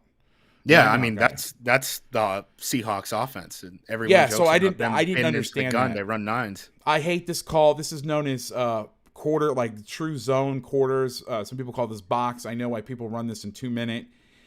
It's so these guys can drop out almost like zone and take away outs. The corners are basically bailing. They're playing press on Lockett, which maybe this corner feels more comfortable playing press. But what happens here is, and I don't really understand the thought on this, is you are now, and I know you understand you're trying to protect the outs, and I'm the quarters guy. Like, I won a lot of games playing this stuff, but playing press man in 2 minutes with no help, your nearest help is on the hash, and there's no way he can even get there. I mean, he gets there, but he doesn't. I mean, if he catches that ball. I mean, again, I'm saying I hate this call, but they shut him out. So people in here that are like, well, what the fuck do you know? You're right. It's fine. I don't know how much of Georgia you watched last year, but that 21 is Stokes. Oh yeah, he was their outside guy. He ran a 4.2, so maybe that's the reason that 18, they want to lock him up. Eric Stokes. Let me check. I can't remember. They had two guys that were drafted pretty early. Or not 18. That's what's his name? Yeah. So yeah, I'm 27. What's that? 27. 27. Okay. Yeah, I went to Georgia this past in July, right before I got sick, and spent a ton of time there, and I'm friends with all those guys. I love their defense. Now you're just getting true to, man. I'm gonna kind of buzz through this. It's just this one's funny. If you get to the end zone angle, they actually get flagged for holding on this play, and who does? The left Seahawks left guard got called for holding. He was not holding. He just got his ass kicked, and they got him pushed out of field goal range. They kind of got robbed out of 3 points on this one, and now I'm a Packers fan. So bad. That they called that holding on 68. How about this pass set, Coach? I'm no Brandon Thorne, but I can tell you this is, how do you say, not a winning business model. Oh my God. I guess he doesn't get him on the outside, right? All right. So we got a little fence, little Hail Mary defense. Just going to play man underneath, rush 3. Have him play the back, 3 deep, man under. Yeah, Glenn Schumann with hearts is right. I love Glenn. I love when Georgia's on the road because he calls me early Friday mornings when he's out recruiting, when I haven't gone to bed yet because I've been grinding the tape, as they say. Get to chat with him. It's 2 minutes. All right, let's get into the second half. All right, slide boot. Okay, this is some good stuff. So they're playing their cover 1 stuff. They're playing their, it's either 3 or whatever the hell it is. Actually, no. I'm sorry. This is going to be halves to the 3 receivers side. You basically have like a cloud banjo here. The problem is the corner doubles the tight end with the safety, which enables him to get out. Easy money. All their good plays were on the edges. Quick stuff on the edge. Get the ball. Get it out of his hands. Get some yards after the catch. I mean, I know that tight end's not going to be a yak monster, but it screws up their coverage. And this is where 1 and 3 and all this stuff really, really is hard, especially if you're setting your 3 technique this way and you're sliding your backers this far over, which you almost have to do. So one thing teams are doing, especially if you're getting tight fronts, here's a little college ball for you. Teams that are running tight fronts, what they're doing is, or if you're in the penny stuff, especially if you're getting this look where you're playing with 2 backers, what they're doing is when you get the slide boot, because these guys have to play in here, is they're letting the edge guy, when this guy comes back, these backers have to fit hard inside, right, to that side. So what they're doing is they're letting them fit this really aggressively. Christian, don't leave yet if you're reading this, because this is helpful for you if you run this stuff. Okay, they're fitting these guys hard. And they have to fit fast anyway. So what they're doing is if they get the slide guy coming back across, they're just letting him go and go get the quarterback and taking him with the edge guy, even if they're supposed to be the edge rusher, because this stuff's really, really hard on this defense.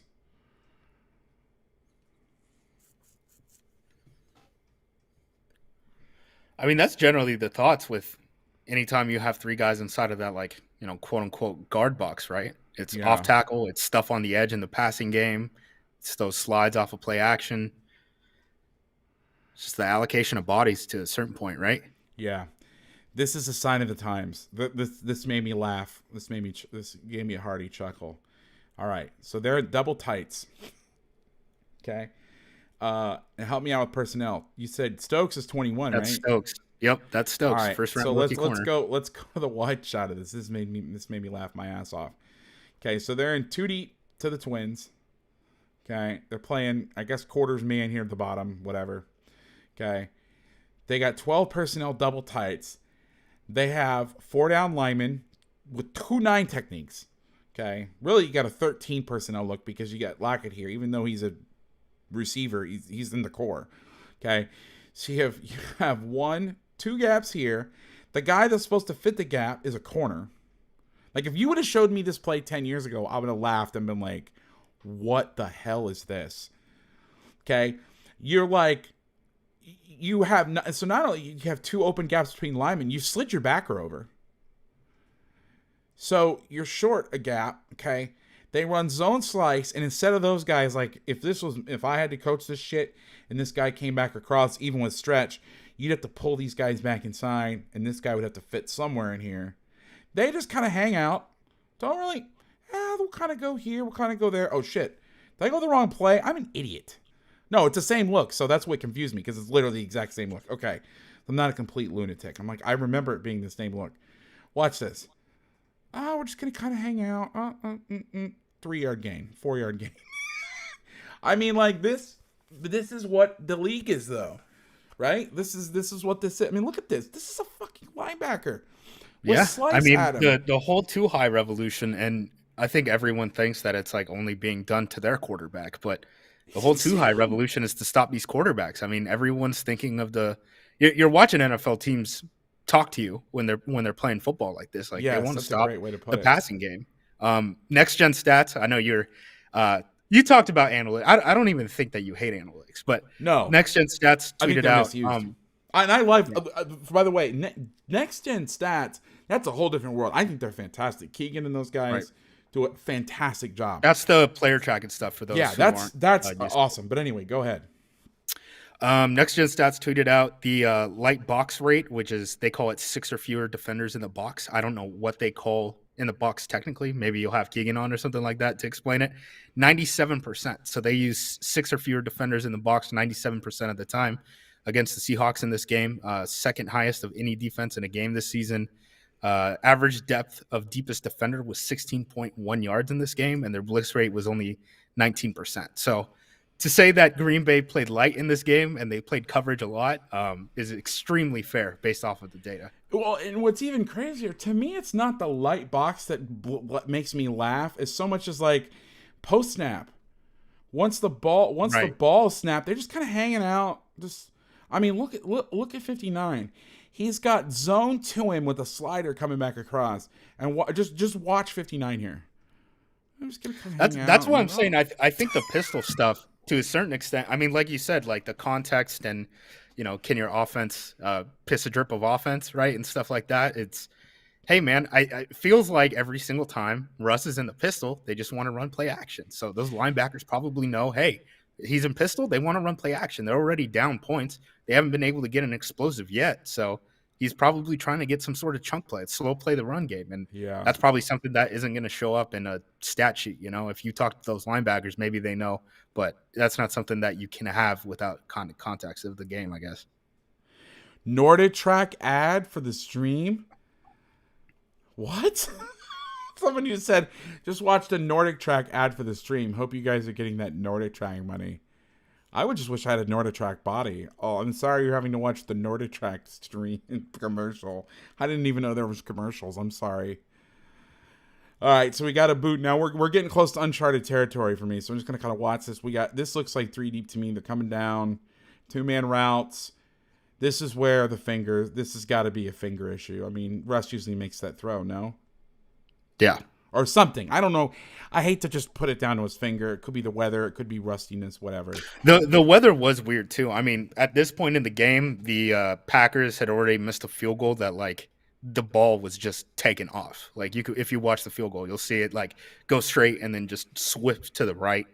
Rodgers post-game talked about how the wind was going crazy and how Green Bay's kind of – it's a weird stadium in the way that it's built because, like, the wind in it, like – bounces around, so you can never tell if it's like behind you or in front of you. Plus, the other thing, it had snowed this day already. Like the Packers woke up, there was like a couple inches of snow. It's not on the field because they tarped it up and all that, but in the stands you could see it a little bit if they give you a shot. So weather certainly was a factor in this game, I would say. Yeah, absolutely. And you'll see it as the game goes on. The scoreboard shot, you can really tell. You can't tell as much when you're looking at the field, but when they cut to the scoreboard, it gets nasty. So you got the macho look again, or wedge, whatever they call it. Now they've got 50. They got Gary doing it now. Yep. And then So they have an different extra personnel outside on the linebacker field. on the edge. So they got 3 outside linebackers there. All of them are standing up. That's 53's like first snap, I guess. They're actually playing under. So they're doing the same thing, but instead of wasting, it's not wasting, that's not fair. But either this is a sign of like ultimate light box theory or a sign of disrespect. They use this guy as a stand-up G and they stuff the run. Look at this. Look, he's telling him, he's like, yo, we got to block this guy. Let's not embarrass ourselves. Okay, bro. Yeah, he's coming. And then just, oh, fuck. What the fuck? He lost a down block to an outside backer. All right, here's some cut coverage for you Bama freaks. All right, so what is cut? Cut is a version of cover 2 that basically is 2-man versus pass if everyone's vertical. If 2 goes out, at or under a certain yardage, it turns into 2 trap. You got double cut, little double cut action. 3rd and 9, we got wide ass 3 techniques. Okay, so you got but the corners are playing it. So Stokes is, so you can tell they're letting them do their own thing. Now that I know that this is Stokes, okay. If you guys are Bama, I know we got some coaches in here. Bama, Georgia guys, this is how they play their buster coverage. He's basically playing off. He's opening up late. So they're letting them do their own techniques. You can see it. Because that is like how to play, if you guys are familiar with buster coverage in the Bama world. That is like, he doesn't head whip the out because he doesn't go vertical, but it's the same technique. He gives a little too much ground. But basically what's happening, these guys are going to trail inside and underneath. These guys are going to actually play inside and trail. He plays more of a traditional cover 2 technique, funneling the receiver inside. They must have been trying, is that DK up there? They must be trying to get him funneled inside. No, that's not DK. I'm sorry. I think that's actually Swain who ends up getting a half decent reception in this game. DK's in the slot up there at the top of the screen. Swain is outside. Yeah. New question in 2x2 like this. How do we number the receivers as a defense? Where do we start counting? So myself, I count from outside in both sides. So this would be 1. This would be 2. This would be 1. This would be 2. This would be 3. Now, some guys, like the Saban guys, they count 1, 2, 3. Now, they usually only do it in trips, but they'll go 4 or 5. So you're counting from strength, starting at 1. But I know some guys that would count like he's 1, he's 2. But if it becomes trips, so let's say eliminate this cat right here. And guys, don't be afraid to ask questions. Thank you for asking. If you got a question, don't be like, oh, this is YouTube. Nobody knows who the hell anybody is. Kaz, I made you watch a Nordic Track ad, allegedly. So, like, you can ask a question. But you've got this right here. So now they might say, okay, that's 1, that's 2. This would be 3. This would be 4. And then to me, this would be 1 week. But some people would say that's 5. But really, you're basically going to have 1 to each side always, unless it's unbalanced. So people are really trying to find where 4 is. That's really the key. Where the 3 strong, 4 weak, whatever. A lot of rules are based on that. Because you basically just assume there's always going to be a 1 in the weak side. But again, this is not a great route. I mean, this is a perfect call for those routes. Stokes' technique, he gives a little too much ground. It's 3rd and 9. The Seahawks are a sticks throwing team, meaning if it's 3rd and 9, they're going to throw the ball. From what I see from this game, they're going to throw the ball around that. So sit on the routes, make him beat you over the top. But nowhere to go. Russ has got to scramble around the pocket. He throws it late. Deep ball. Good throw. Good defense. Okay. 4th strong load. Let's talk about this. This is a bust. This is actually really, really interesting concept. Okay. So they have them in empty. I don't know what the original call was going to be, but you can see a little confusion. Okay, so to me, this looks like what you call stubby, because you can see how the nickel's playing. So stubby, again, let's go through this real quick. Corner is on 1. The nickel has the vertical of 2, the out of 2 or 3, meaning if 2 goes vertical and 3 goes out, the nickel would come off, the safety would work over the top of 2. Okay, the safety right here has the vertical of 3. Okay, but now you're getting 4, which people call 4 strong load, meaning you're getting 4 to one side. How do you defend that? So you're getting snag 7 flat with an and go, with an extra like and go piece. really cool route concept. This is the first thing. I hate to be a dick, but like this is the first thing I've seen where I was like, oh, okay, this is cool. Okay, and you can tell it's stuff because at first I was like, oh, it's just quarters, but they're doubling here on the backside with these two guys. Okay. Also, I don't always understand their doubles. So a lot of times, like if Stokes is playing heavy inside press, this guy, I know he lines up deep, should be able to top. What I see a lot of is like inside movements, and he's sitting flat-footed, and then he's late getting over the top, which I don't really understand. But again, I'm not making millions of dollars to do this. So here's a little bust. I had to like really find stuff to get on the Packers about because they did such a good job. Okay, this is how this should fit. Okay, one is going in. So the corner either needs to... So they're pushing out to 4. So the corner either needs to stay on it or he needs to climb. Okay? He does neither. He, like, kind of chases late, but I don't know what he's doing. Okay? If they're going to push this all the way out. So now the problem is you have 3 guys deep. If this is what's happening, you have 3 guys deep and 2 guys underneath. Somebody busts here, and I can't really tell what. So either the corner needs to stay on this guy, and he needs to push out to the flat, and these two combo these two. Okay? Or the corner stays out on this, and this guy picks up the slant, and these two are on these two. Somebody busts, because you get a wide open guy. You have 2-ish open people. But again, if you can't pass protect, none of that shit matters. Russ has to run for his life, spin out, run around, throw a ball on the run, completes a pass. Final 5 is a different coverage.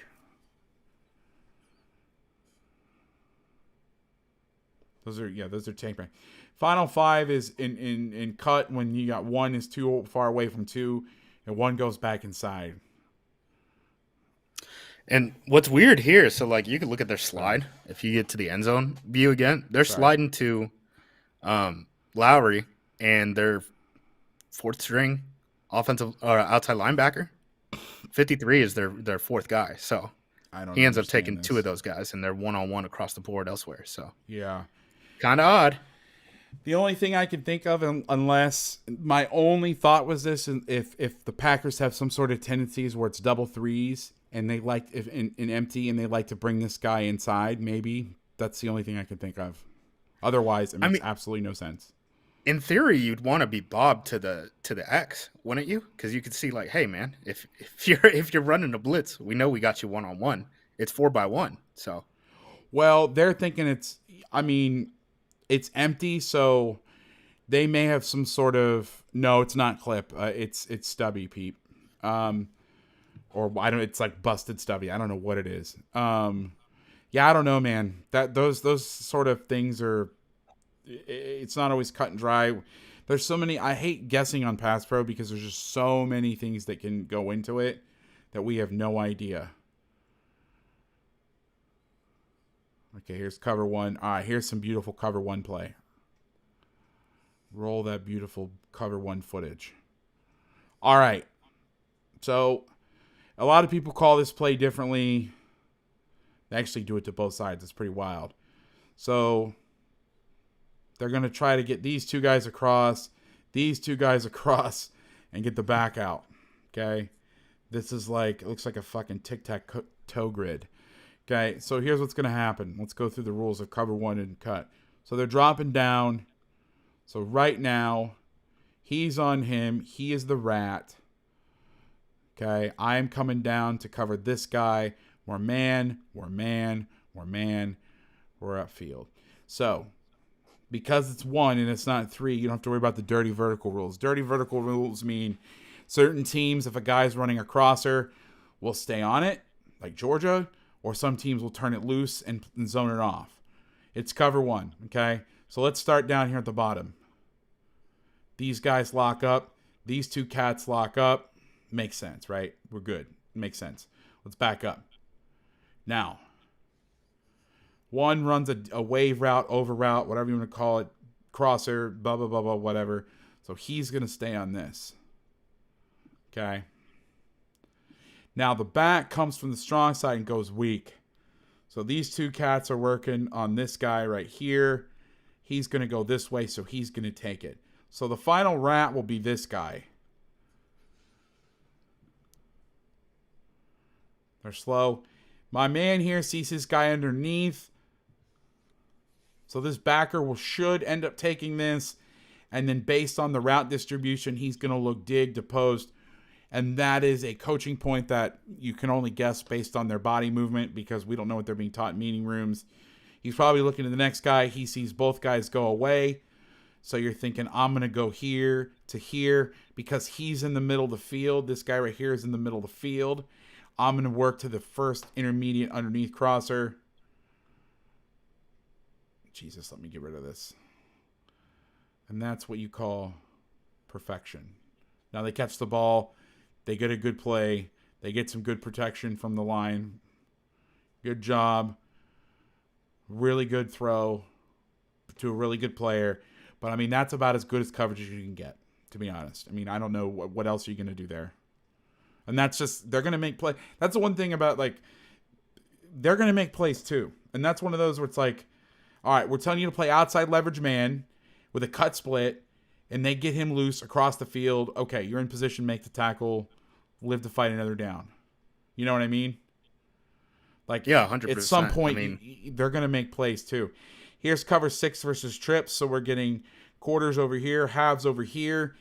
What's weird is on some plays, they're like doubling this guy. It looks like they're doubling him. And on this play, they're like, you know what? Screw it. We'll leave you on him, and you stay back over here. And they start to show like it's going to be like 3 cloud. He starts to go like this to look like they're closing the post and then works back. Was King was 31, right? That corner that got roasted. 31 it should be Amos. No, I mean in previous years, the guy that was getting his ass kicked. What number was he? For Green Bay, 20. Okay, 20. Why do I think he was 31? Who was 31 before? How many years has Amos been at the Packers? This is year 1 or year 2? I think it's year 3. Year 3? I think he came in. Okay. Yeah, I must be thinking of somebody Darius. else. Definitely not Al Harris. I'm not that washed. But for some reason, every time I see 31 lurking around, I keep thinking it's that King guy. I'm like, oh God, I get nervous for him. Yeah, King's been weird because he's been banged up a ton. 29's Russell Douglas, who they picked up off of the Cardinals practice squad. He played a little bit for the Eagles, but they rotate him, Russell Douglas, and King right now because King's still dealing with a shoulder injury. He's actually played probably his best 3-game stretch as a Packer, the last 3 games that he's been healthy for whatever that's worth. Wow. But you're right. I mean, he was getting eaten up plenty of times. All right, so here's a push alert with cover 1. So anytime push alert means if guys get close to each other, it's not a zone because you're man matching, but you can exchange guys. Okay, so that's the one bitch I have. One of the bitches I have about the Saban system, and I teach off of it a lot because I know a lot of people know it. But what's a push alert? It means like that's not descriptive. Like switch alert, like that makes more sense. Like we're gonna switch this. So they're playing cover 1. The back is fast. One of my favorite calls in football. I got this from CW Post where I learned the G defense. They used to call it Tito, the Tito call. 2 in, 3 out. Can exchange this. So they're just going to push out to the flat or push out to the guy in the flat, make him miss one-on-one, get a few yards. I'm going to start picking up the pace. We're supposed to go to 10. We're halfway through the game. Obviously, I'm probably not going to get through the whole thing. And anytime you got to go, brother, you go and I'll just watch until people don't want to watch anymore. He's got zone. I'll hang out with you. They got zone cut here. They're playing cover 1. You could see everybody scooted over again. Looks like they've replaced Agent 51's out. Yeah, that's Burks, 42, who played safety at Vanderbilt. See, this is a good fit now with 1 high. You can push here. You can push there. He can be your cutback player. He's not going to bury himself. He's going to hang because he'll play the outside part. But now you have a 6 technique. So now it looks like, because when you get gun strong, I think this is 2x2. When you get gun strong 2x2, I'm thinking In 2021, you're going to get zone cut, which to me, zone cut is zone with a cutoff from the tight end. Or you're going to get a passing game where you're trying to cross these two guys up if people are playing man. So I'm already going right here. Let's say it's cover one, and I believe it is. These two guys are like, hey, man, if we get a fast 3, let's push this again. That's what I'm going to say. Now, I don't know what they're doing. But you can see they're much more aggressive on the run now. They probably got their ass chewed out at halftime. Like, what are you guys doing? 31 trying to get a little piece of ass down here, trying to get involved. He's been sitting playing at 35 yards for the quick kick of the game. Now they put his ass by the box, so they're like, all right. Now, how bad is it to be? Is his last name Savage, 26? Yes, sir. That's got to be tough, man. If your name's Savage, like, you're going to be so much shit expected of you. All right, I have notes for this play. Zone, boring. So it's just a zone play. You get zone cut again, so same look, except they're going to block out because he's a 9 technique now. This is where you can open up the cutback lane. So basically what's going to happen is if they're playing 1 high, they're going to move the end inside so that the overhang can play the outside gap. If it's 2 high, they're going to play him outside. So if it cuts back, at least these guys can work back. This is really important and never really talked about. If you play a 6 technique here versus this, and you're playing 2 high, and this ball rolls all the way off the table, you're screwed. Your two backers are in here. And I didn't understand that at first. I'm like, why the hell are all these teams playing 9 techniques? And then I watched it, and I was like, oh, yeah. But again, you're asking the impossible. Now, if 97 whoops the shit out of the guard, so that also helps on taking away gaps. But, I mean, 95, they're short. I mean, you've got 1, 2, 3 gaps with 1, 2 players, and you're not gaming the front or doing anything. And honestly, listen, it works until it doesn't. You know what I mean? Like, keep doing this until some shit happens, then you adjust. They don't adjust. You don't need to. It's a few yards. They're still getting away. All right, we're in uncharted territory. I had to stop watching here because I had to do work. So this is going to be live commentary. I'm going to be figuring this shit out as we go. All right, we got a mug front. Looks like weak side rotation cover 3 or some sort of match 3. I mean, you could stack track and fall back, Maddie, last question, but you're a gap short. You're like really short. So it doesn't even look like they're stacking. They're just following the running back. Okay. We got red zone fade, which okay. This may be the Harry High School in me right here. Justice. I want you to explain to me. I want you to be the defendant or the plaintiff, whatever the fuck. You're the prosecutor.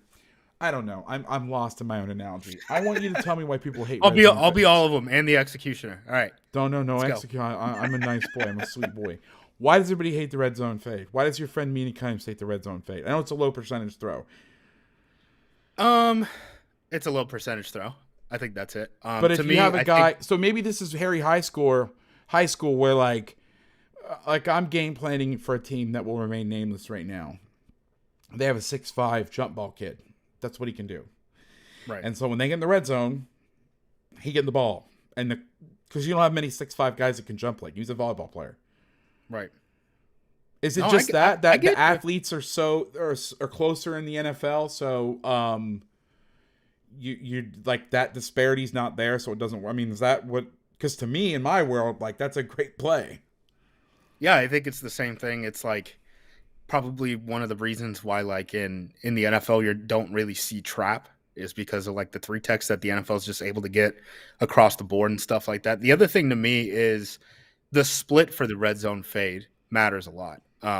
You know, I want if you can get a guy space, I don't think it's a bad call. The big thing is like if the guy is lining up outside of the numbers and you want to chuck it up to him, like if he doesn't have the height advantage, like you said, you have a 6'5" guy who's a volleyball athlete. It's kind of hard to put it in a shoebox for those guys. Like depends on who your quarterback and who your wide receiver and who your DB is, because I guess those are the only 3 guys involved in the operation. It's almost like a field goal, you know? Yeah, because all of a sudden I saw one day, and it's one of the things like I forget the term for it, but you see somebody, your buddy. I mentioned this thing yesterday. Like you see your buddy gets a new car that you've never seen before, and then that's all you can see on the road is that car because you're noticing it more. One day I just saw everybody being like, "Boo, red zone fades," and I was like, "What?" Because that's nightmare fuel for me. down in the red zone as a guy that game plans for high school and smaller colleges. I mean, I help some big colleges, but like with pieces of a game plan. Like, hey, we're playing a McVay offense. What's the best shit you've seen? Like, I helped some really fucking big teams this year with like unbalanced. Like, somebody asked me to do some unbalanced research, like a top 5, top 10 team. You game plan I'm not sitting there like, well, listen, guys, this is what you should do. Like, I'm only doing pieces of it. So the teams that I'm doing overall game plans for and having to worry about that shit, I'm like, red zone fade, that's a great fucking play. But then I'm thinking, all right, well, also, you don't have guys like in the NFL that are big and shit like that. They also can't separate when you get so big, unless you're just Megatron, where you get some big dude, but like a Travis Kelce, not great at getting separation against corners.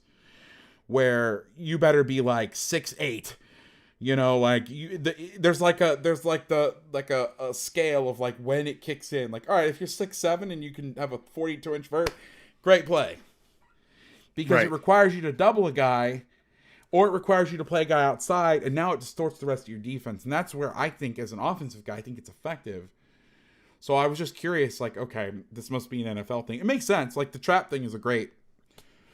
Or they play a different line technique. Like, I would trap the shit out of the Redskins, because they're, like, up the field. But, yeah, no, totally. Right. I wouldn't trap these guys.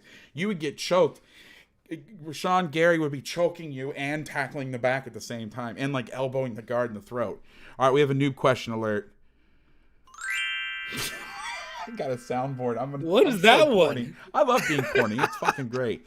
I should get a noob questioner. Here we go. I hear the mug front. I typically picture off-ball linebackers standing up over the A-gaps. What is an actual mug front? So mug is a generic term. For me, a mug is backers walked up. So that's just kind of like a term. Like, oh, the backers are mugged. And I know it's going to sound stupid, but like the noun modifies the verb or whatever. Like, the backer is mugged means one. The backers are mugged, that's two or more. So that's how I think in my head, like, if you're talking conversations, but I get it. So how we did it was we called it hawk because we used TCU's term. So if it was outlaw hawk, that meant both guys were mugged. If we said Will Hawk or Mike, pause, Hawk, which the kids left when I would call Mike Hawk, that meant that one of them was... Some guys use... So like the Belichick family, this is actually a really good question. So the Belichick family, if you say mug, they actually call it charger. It'll be both. And then if they have one guy mugged, then it's precious, it's stones. So ruby, diamond, then there's the Ravens use like stones, granite, marble, I'm trying to remember the stuff off the top of my head. I'm like crossing streams here with different defenses. But so mug is a generic term, but then some people use mug like they use it as part of the front because they use it so much. So like split is a good term. So split to so many people means different things. Split used to mean split four. If you call a split front for some teams, that means they set the 3 technique to the split end. For the Vikings, the mug is attached. So if they call split, it's split double threes, because that's the old split 4 defense, double threes, double A gaps, and they're mugged. It's part of the front because they do it so much. So again, it's one of those things that has a ton of different terms. So generically, short answer is a backer walked up. The difference between 1 or 2 backers walked up is if you're saying backer versus backers or safeties or whatever. And then what do people call mug? Like we never had that. We had, we would call it bug, both backers mugged, but we never had the word mug in our defense. But so it's actually not really a noob question, because you start getting into the semantics of it. It's different. Hey now. Yeah, I think I love this. We had the Miami Dolphins yesterday, so I still have my Dolphin stuff. Here you go. Ready? Oh no. God, what a haunting sound. I know. Why would you do that to Nightmare people? fuel. I had You're gonna get more downvotes See what happens. We played the whole Miami Dolphins song. All right, let's fly through this. I promise I get through the game, so I'm gonna go fast. All right, speed watch. Here we go. All right, we got quarters to the bottom or 2-man with some sort of bracket concept down here. You So they got to go back to the film. Yep. We got a bracket concept down here. We're playing 2 high over the top back here. They're pushing it because there's a fast 3, so it turns into basically zone. You can see the backer work. But as Keith Burns used to say, it's the buddy system. Somebody's always open. Har, har, har. You got the seam wide ass open. So this is the type of shit I'd get on Russ for. Now, I know it's a quick game. It's snag. So snag, for those of you guys that don't know, and again, I'll never fault you for not knowing terminology. There are very few universal terms in football. One of the only ones that I know is pretty universal is banjo, which is like 2-on-2. But there's so many different, like some people call cone a double on the X. Some people call it an ace because you're doubling 1. Like the Patriots call it deuce, double 2. Some people call that Connie or whatever the fuck. So I'll never get on people for terminology questions because there's so many different terms. But right here, I mean, you read this window with all 3 guys sitting down here, especially with this guy running the bender. You're throwing it where all the people are. They still get yards. No big deal. All right, we're speed watching. Let's watch the end zone clip. I'm in uncharted territories. I'm doing this live with no sort of preemptive watch or anything. So this is going to be rough. Justice, I need you to help bail me out here, brother. Yeah, all no right. problem, bud. All right, we got 1st and 10, 12-yard line, 3rd quarter. A lot of people are pointing. All right, so one thing I noticed they might be going fast here. What's that? I said they might be going fast there if they're all pointing. So one thing I noticed about the Seahawks that's interesting, and I know the hashes in the NFL are only 9 3/4 yards apart, which is not a lot, but and they even look narrower. Like every year they look narrower. Like it's supposed to be 9 3/4 yards apart. This doesn't look like the distance there, does it? But that's allegedly how wide the hashes are. They put a lot of FIB, which I know, like, again, the NFL formation, the boundary is not a huge, because the hashes are so wide. But I noticed a lot. They put the tight end to the quote unquote field to the right, and they put their receiver strength in the boundary. I'm gonna guess it's to try to suck you into the boundary to get somebody across. I mean, that's like elementary football, right? Let's see. Yeah, I would say probably the most definitive pictures of who the Seahawks are is probably FIB and nub sets once they go into the gun. This I don't get. So they're running. See, this is Harry High School right here. You suck all your people into the boundary. You run over route. You run everybody in the boundary. And then your outside guy, I guess you're clearing room for the curl or the dig. Scramble drill, he breaks back outside. Incomplete. 2nd down. Let's watch the end zone. You can see 59 directing traffic. Get your ass inside. You said this was a new package for them, putting this 53 an outside backer too? Yep, he's the guy off of the bench once Merciless got hurt. You could see his stance is a little janky. But you could see he doesn't know where to line up. Good protection for once. That's a tough throw on the run. I need like the wah, wah, wah, wah. 2nd down. We got empty. We got a mugged backer. Let's see. I'm feeling like we're going to get Stubby down here and man to the top. Let's see what we get. We do, in fact, get Stubby to the bottom. So it's basically, again, corners here, man. If one of these guys breaks out, this guy will drop, and then this guy will take him. They're playing an off corner. A lot of people that play Stubby, Stubby by rule is a press corner. Some people call it the special mini lock. There's a bunch of different names for it. But down in the red zone, you want to play the corner off because you get a lot of corner route by 3. Now, this set right here, and this is where personnel matters. Lockett's the 3, and he is off the ball. Most of the time when you get this 7 route, some people call this Indy, some people call this Buffalo 7. That route's the number 1 route in football. Usually the guy's on the ball and it's a bigger guy. You're not trying to throw a corner route to a little dude, in my estimation, but what do I know? Playing quarters to the boundary. The corner's kind of splitting this. I mean, there's not really much going on. Not a great route concept. Not really loving the vibe here. They do switch their empty coverage, though. In the first half, they were running 1 and 3. They actually dropped the boundary end for support. Oh, this is interesting. This is really cool. Okay, so they're showing like man here. This is I missed this on the first watch. Okay, so what they're doing is they're dropping the boundary end to wall off anything come inside. So they make it like they think it's like man. So remember we talked about earlier they were hitting those inside routes. Now they're going to drop somebody in that window, which is a bold strategy because they've been winning off the edge. So if you're going to do something like that, it better work. We had a question in the chat. In Stubby, if 2 runs a wheel and 3 runs an out, does the safety play over the wheel? No. So if you get post, wheel, out, the nickel would take the wheel. This safety would nail down on the out. This guy would undercut it. So they make it look like it's man over here. They're basically playing like quarters. It ends up being like kind of a late bail quarters. So now this guy's like, oh shit, I got to settle down. I don't know if that's red or not, but I wouldn't be able to tell off this. Make Russ hold the ball. Let Russ cook. He cooks a pile of shit. It's now 3rd down. All right, we have our favorite FIB. Even though I always say there is no FIB, there is FIB. Okay, so so they're doubling here.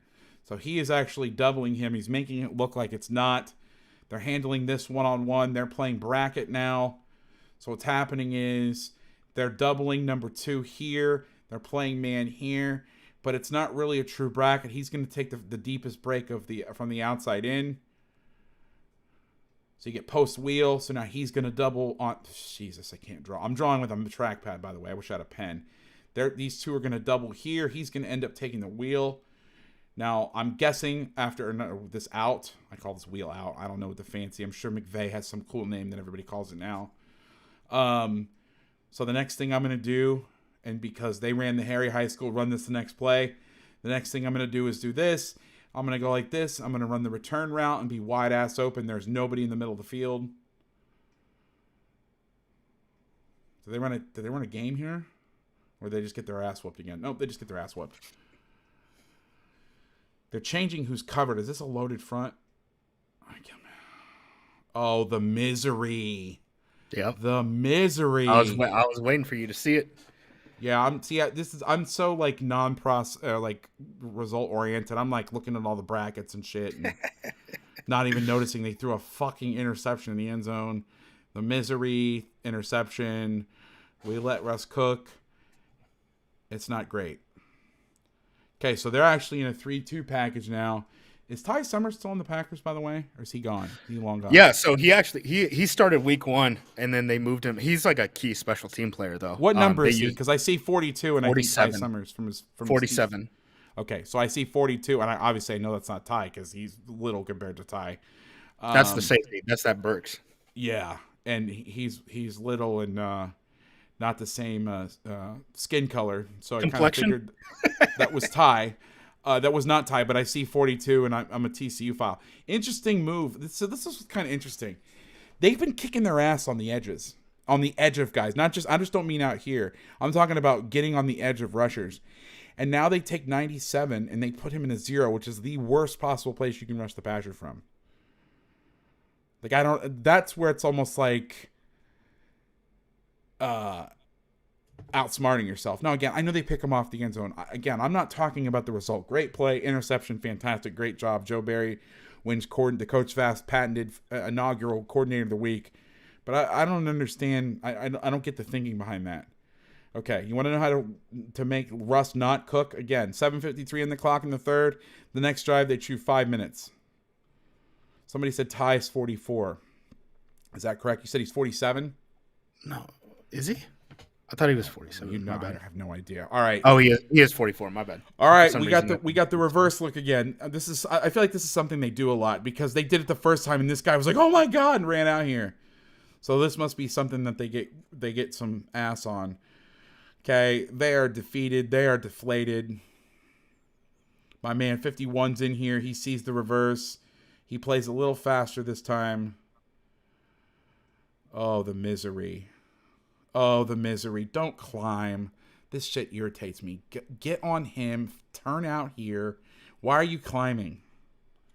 Because now this guy, they hung out to dry. Now this guy's got to reach 91. What are we doing here? Oh, okay. Good. I'm glad you blocked 31, guys. Good job. Good job here. Fantastic job. The problem is the guy that you didn't double team just made the play in the backfield or near the line of scrimmage. I mean, what? I don't understand, man. I don't understand. 2nd and 10. You know what I need? I need that clip of was it Christian Bale when he was doing Batman when the guy walked through the set? He's just yelling. Good for you. I need that on the soundboard. All right, back to the game. We got jet sweep, the play that Sean McVay invented 2 years ago. Brandon Staley even. Yeah, Brandon Staley actually gave it to him. We got some Karate Kid action on the edge. Eskridge, who is out for 8 weeks with a concussion. Woo! He's a rookie. A rookie second-round pick. Got lit up. Yeah. Russell.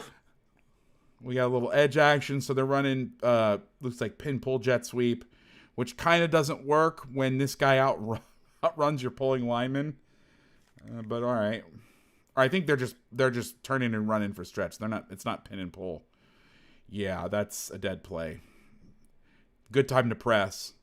They did a good job. It was almost like, and you say this colloquially, like, I struggle to get that word out, but like they knew what play was coming, and you know people say that, but it was like they haven't pressed that corner all game long, and the one time they pressed it, they run the jet right at him.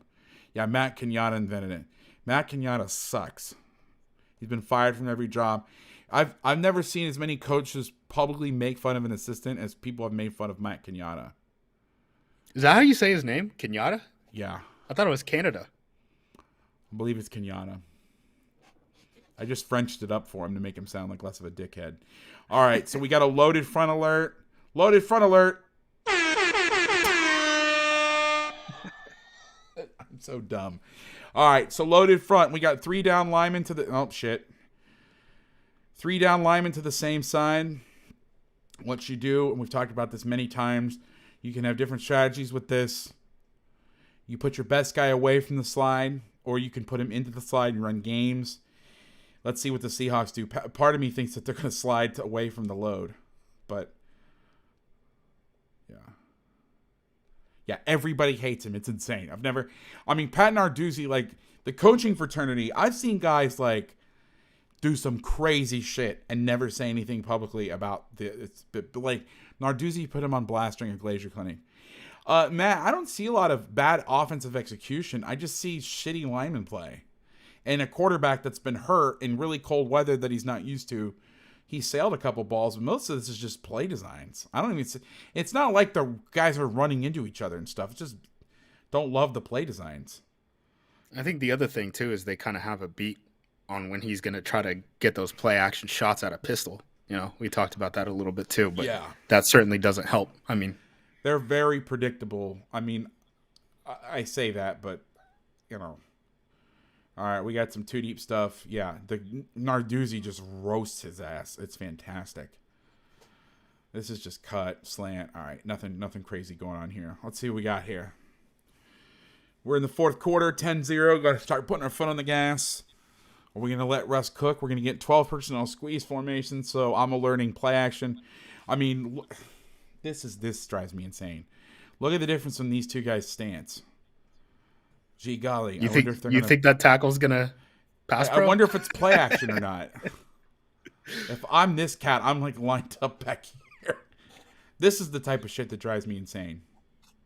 And I get it. Like at some point, like this guy's been getting his ass kicked. Like if you need to line up this way and then on the snap turn around real fast, and that's the best way you can pass it at this point, just do it. But you're not fooling anybody. Oh, good play action. I mean, look at these guys. They're also playing cover one. Great job at disguising. I thought for sure this was going to be 2 deep. So they're running with verticals. We got DK alert on the crosser. Turf sniper got Campbell for a second. Yeah. Pew, pew, pew. Good. I mean, like, these are good routes. This is a good play. I mean, they're running crisp routes. I mean, you got Flood coming back. You're getting a flood concept. You get your best player running on the loose. You got a sort of drive concept here. You have a high-low, shallow right there. And this is a good play design. It's just they ain't nobody open beside. And you can tell he's like, all right, this is what I don't get. Dump it off to his ass and let him run. So is this the thing with Russ? Is this the frustration with him? He doesn't take what's there.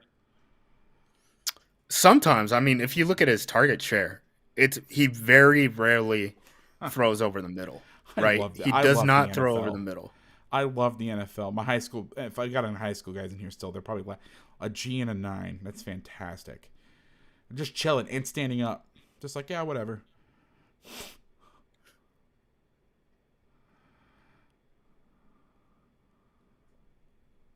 Now, there we go. The frozen tundra. If you're just joining us, we're here with part Packer owner Justis Mosqueda. Diagramming. All right, so now we got the drop. So now instead of dropping him out this way and bringing him back, they show too high. So to make him think that they have this window taken out right before the snap, then he jumps inside. So we've got 3-by-1 drive from this side. There should be an alert here because these two guys are close that you're going to get this. Let's see if they pass it. I feel like Nate Tice here. Because, like, he watches shit. I don't even know if he preps. I'm not saying he doesn't, but I know he'll just watch the game on stream. I mean, like, that's a good play, but congratulations. You just got 3 yards. Like, you got to have some sort of urgency. But again, oh, shit, we have a new left tackle. We have a new left tackle. Wait, hold on. We have a new left tackle. Oh, God. Wow. Wait, did they just replace him after the first... hold on. Did I miss this on the first play? Oh, shit. They're like, you're out, dude. No, I missed it. He's been out for a few plays. Yeah, they're right. Oh, damn. All right, I'm not going to go back looking for when he came back in. I'm not going to torture the viewers. All right, we got empty now. We just got slants. We got an in route, a slant, a shallow, a fade and out. Like, this is, I don't understand what this is. Like, so I just gave him props for good play design. Like, I don't know. They keep dragging guys back from this side, so I don't know if they're not good at picking this stuff up from the other side. I mean, they keep running outs to an outside leverage defender. I see they got the running back out, so they're trying to waste him on the corner. Looks like they have DK and I almost call him Tyrone.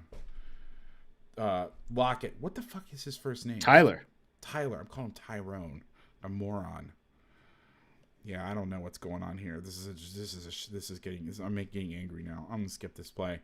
All right.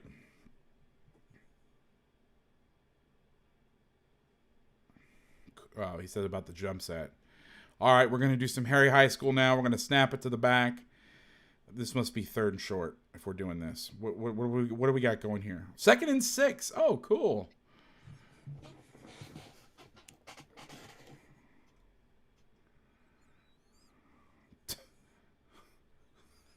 So they got the Philly special. What is this? The Seattle not special? This is the Seattle what the fuck. Cool jump, bro. Was he trying to jump over the top? Like, it's 2nd and 6, my guy. Right? I mean, or is the scoreboard I wrong? think Is it 3rd and 1? that's when, please tell me Gary it's the scoreboard. gets hurt. I can't see the sticks. Is the scoreboard off? Hold on. I don't think so. Because the other one was yeah, it 1st and is, 10, because it's right? saying the ball's in the 50. So 2nd and 6 on the 50. So the scoreboard's behind. They're on the 46. Okay, so it's 3rd and 1. Okay. I thought it was 2nd and 6 and they were doing. Okay, that makes way more sense. I was about to flame them for this. All right, whatever. 1st down. There we go. Sometimes the scoreboard gets behind. It's starting to come down now.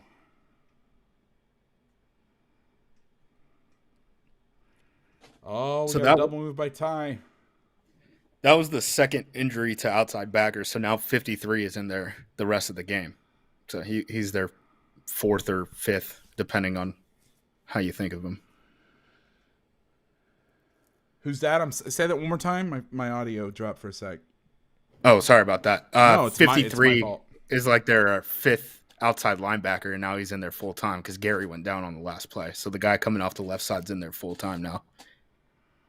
Oh. He's usually a reserve.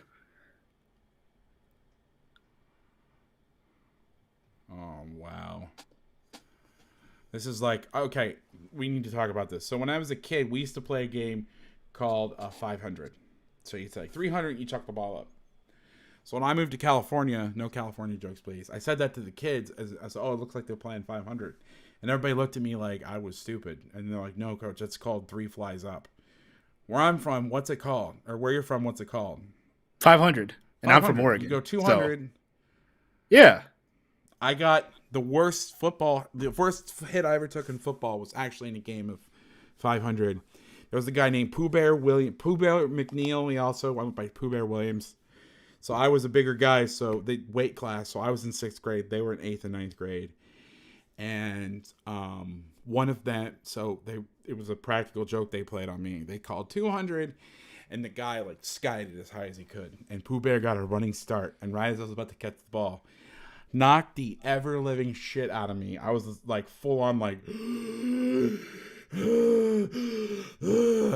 hardest I've ever been hit in football was playing 500. Okay, so the chat's saying 500. That's what I thought. I'm like, get your liberal bullshit out of here, California. There is no 3 flies up. Why is it 3? Everybody has to have 3 if we, it's socialism. I'm just kidding. I'm a flaming liberal. All right, let's go. Enough of this horse shit. Let's watch Russ throw an interception. Let's see what he cooks this play. All right, so here's what's interesting about, and I get what they're trying to do. They're trying to suck somebody up over here to throw a post over his head, but they're not. Okay, good. Everybody's saying 500. They're playing backside corner rules here. So nub side corner rules, you're alerting Y in the corner route. Nothing coming. You look to the front side. They're just playing this, so they're pushing everything this way. This tight end must blow. They show him no respect. Yeah, 3 flies up sounds like a coverage rule. I mean, look at this. He just runs.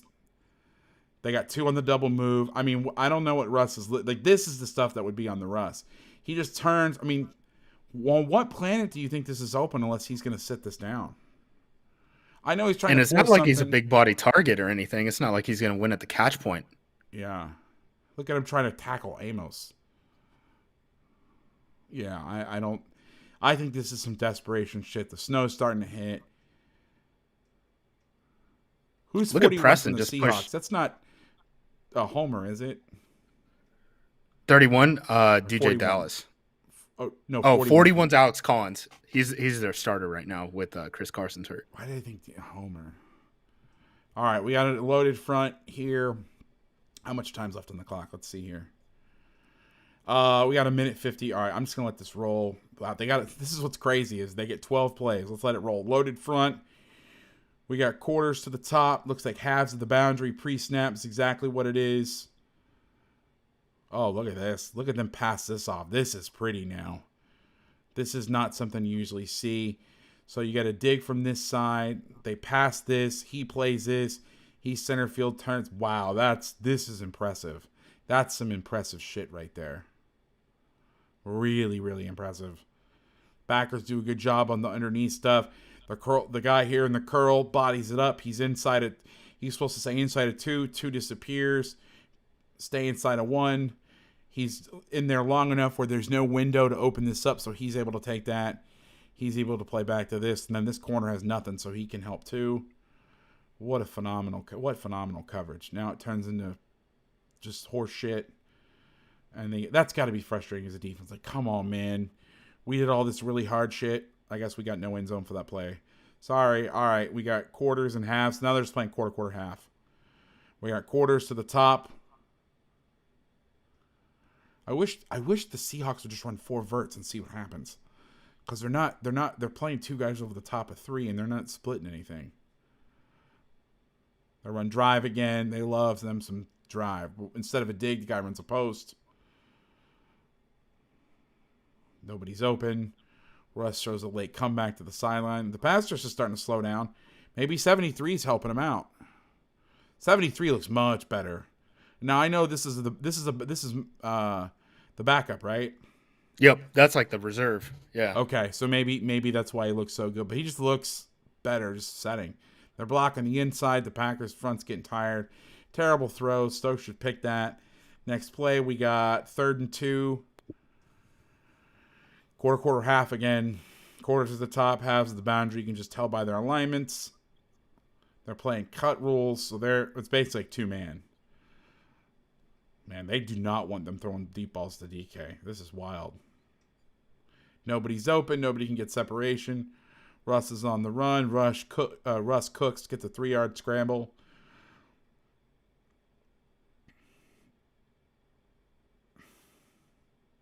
I love these guys are cracking me up. Like, they're on a loaded front, dude.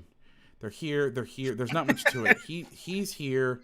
The back is going to be, the back is inside out. You're dual reading this. You're setting to this guy. I mean, what are they going to do?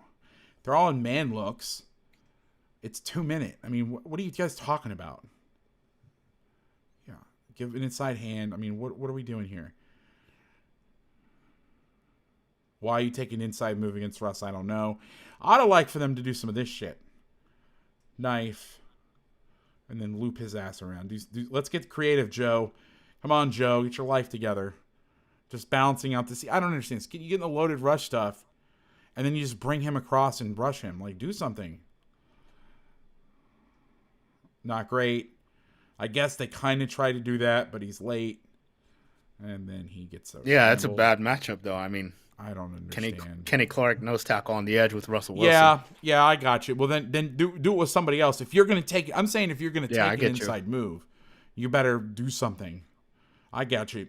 Maybe one of those stand-up backers. Okay, what do we got here? Coverage-wise, we got quarters now to the top, so we got quarters up here. So to me, it appears they're just playing left and right with their coverages because now they're into the boundary, or they're playing the DK side. They're going to play 2-deep zone, even though DK's on the inside.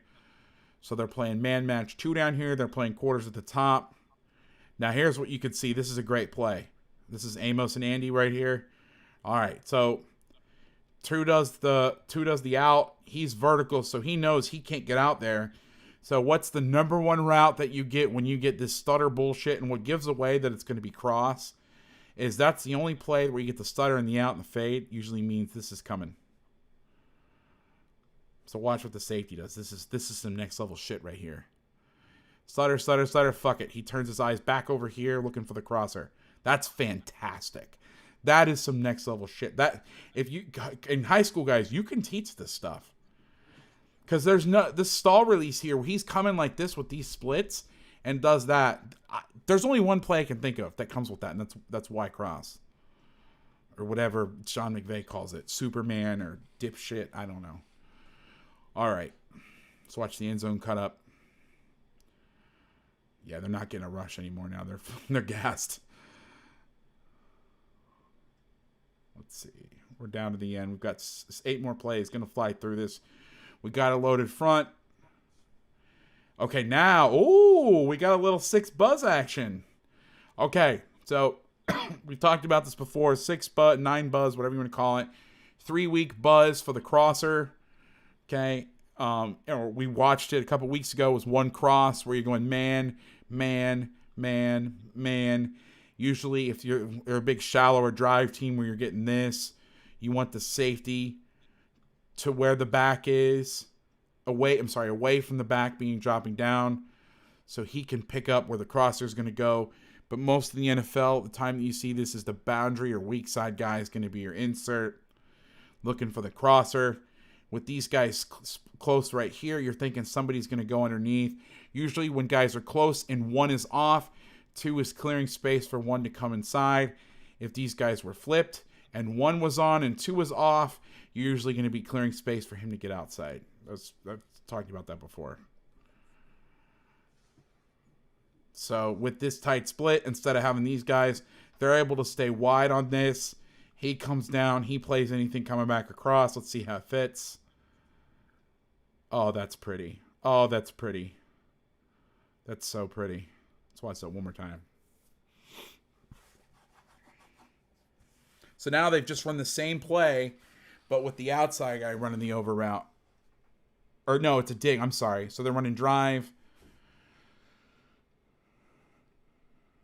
Yeah, this is pretty right here. This is a great job by this guy. You're going to hold here. The back's going to come across. So you're going to hold, sit in the curl. That gives him time to go here. Then you're going to work outside. Bang, bang, bang. I can't imagine. Nate does this with QuickTime. I don't know how he's able to. The only reason I am able to move as fast as I am is I got one hand on the trackpad and I have this, so I can go back and forth. And this thing's been glued to my hand for 15 years now. I watch him and I see some of his stuff, and he does quick time. I don't know how he does it. I would go insane. All right. I don't like the zero technique rush. You get on an edge, get on. I don't understand that, but that's okay. I'm trying to go fast, Justice. I don't want to hold you here all hostage all night. You're doing me a favor. You're not holding me All right, hostage, bud. we got 3 buzz now. Now they're just screwing around. We saw this last week, where towards the end of the game, I think it was. I did 2 games last week. I think it was Fangio versus the Cowboys. It was like cover 6, cover 8, cover 8, cover 6, cover 6, cover 8, and there was no rhyme or reason. I think they were just trying to change where the doubles were. It wasn't like, okay, it's always to the left or it's always to this guy. It was just random. And some of the times, especially when you get to the end of a game and you know you're going to win, you just start putting bullshit on tape. Oh, yeah, buddy. Like, so the make next that cut up opponent's a like- 2-minute. So now you're getting 3 buzz, same thing. Let me go back to the film. At least I'm catching myself now. I'll get better at this someday. Oh, this is my favorite. The digs that run into each other. One of my favorite plays in football. This is only seconded by the 4 verts where you have 2 benders. There was I almost brought that up. I was going to ask you if you've seen that in high school yet. I sat in a Tony Franklin Franklin seminar for 2 years. And I love Tony. He's a great guy. Very, very nice. I met the guy once when I was in Dallas, but when I was sick with COVID, he was like checking in with me every day. For those of you guys don't know, in August, I got COVID and I was really bad off. Like, I was 14 liters of oxygen, and I was like, hey, can I get some more oxygen? They're like, we can't. It's like Super Troopers when they're pulled over. It's like, we can't pull over anymore. We're already pulled over. It was like that, but with oxygen. Like, we can't give you any more, dude. They're like, literally, the button's up to 10. I'm like, well, that's not great. But Tony was always checking in on me. So anyway, so appreciate that. He had a couple years where they were running double benders. and we ran that shit. I've seen it. At Sarah. I've seen it, man. We came back, and I remember we put the play in, and I was like, excuse me. I know I'm just the defensive coordinator, but what the fuck is this? Not great. Cover 8 for me is half, quarter. Cover 6 is quarter, half. Some people call it different things. When I do streams like this, I try to use their language if I know it. Like yesterday, I didn't really know a lot of the Dolphin stuff. So I was kind of using generic terminology. I try to use the terminology of the team that we're watching, and that is the Fangio tree. They don't have their 3 week is covered 9, which makes more sense to me. 2, 4, 6, 8, 2 high, even coverage, 2 safeties. 1, 3, 5, 7, 9. They don't really use cover 7, would be 1 high. That makes sense in my brain. So I like 3 and 9. But a lot of people, especially, you got to think about it. Nick Saban is probably the most used terminology. They don't run much quarter, half. They don't run half, quarter. And here's the thing. I've talked about this before. I'll take 15 seconds to talk about it now. You don't get half, quarter in college or high school football because the hashes are too wide. And so the half safety has to cover a lot of freaking space. So most of the time for defense, that's why in the pros, the hashes are so narrow, is because that helps the offense. The defense, if you only have to defend 1/3 of the field, you can allocate more of your resources to the other side. But in the pros, this is the one time it actually does help to have narrow hashes because you can play halves and your safety's not having to cover. In high school, you're talking 35, 40 yards. Not that much, 25 to 35 yards. Anyway, let's blow through this. All right. So we got 3 buzz. So now we're inserting down to the field. I wonder if they're doing it to the back. Let's go back a play. Indulge me for a second. So I don't know that they have this concept, but there's 2 plays in a row, and it could be random. And this is when you're scouting teams. This is where it's guesswork. Okay, you buzz from the boundary or from the left. Now the next play you're buzzing from the right, the field. The ball's in the same hash, same formation. The only thing that's different is the back. So when I'm trying to scout a team, people ask me a lot about game planning. I got a notepad and I'm like, buzz to the back, ? And then I'm just in my head doing inventory. And 3 plays later, it may be bullshit and you cross it out. But that's how you figure stuff out. Otherwise, you just like, well, maybe it's random. Yeah, and it may be. All right, we saw this. All right, let's see what we got here. Yeah, we got drive. We got drive. I guess they're just trying to clear out. It looks like they're thinking it might be one, so they're probably just trying to clear out everybody. Well, no, that doesn't make sense because you get double dig. Matty Brown, can you explain this play to me? What's this one called? Dipshit? Is that the name of the play? 85 dipshit. Double dipshit.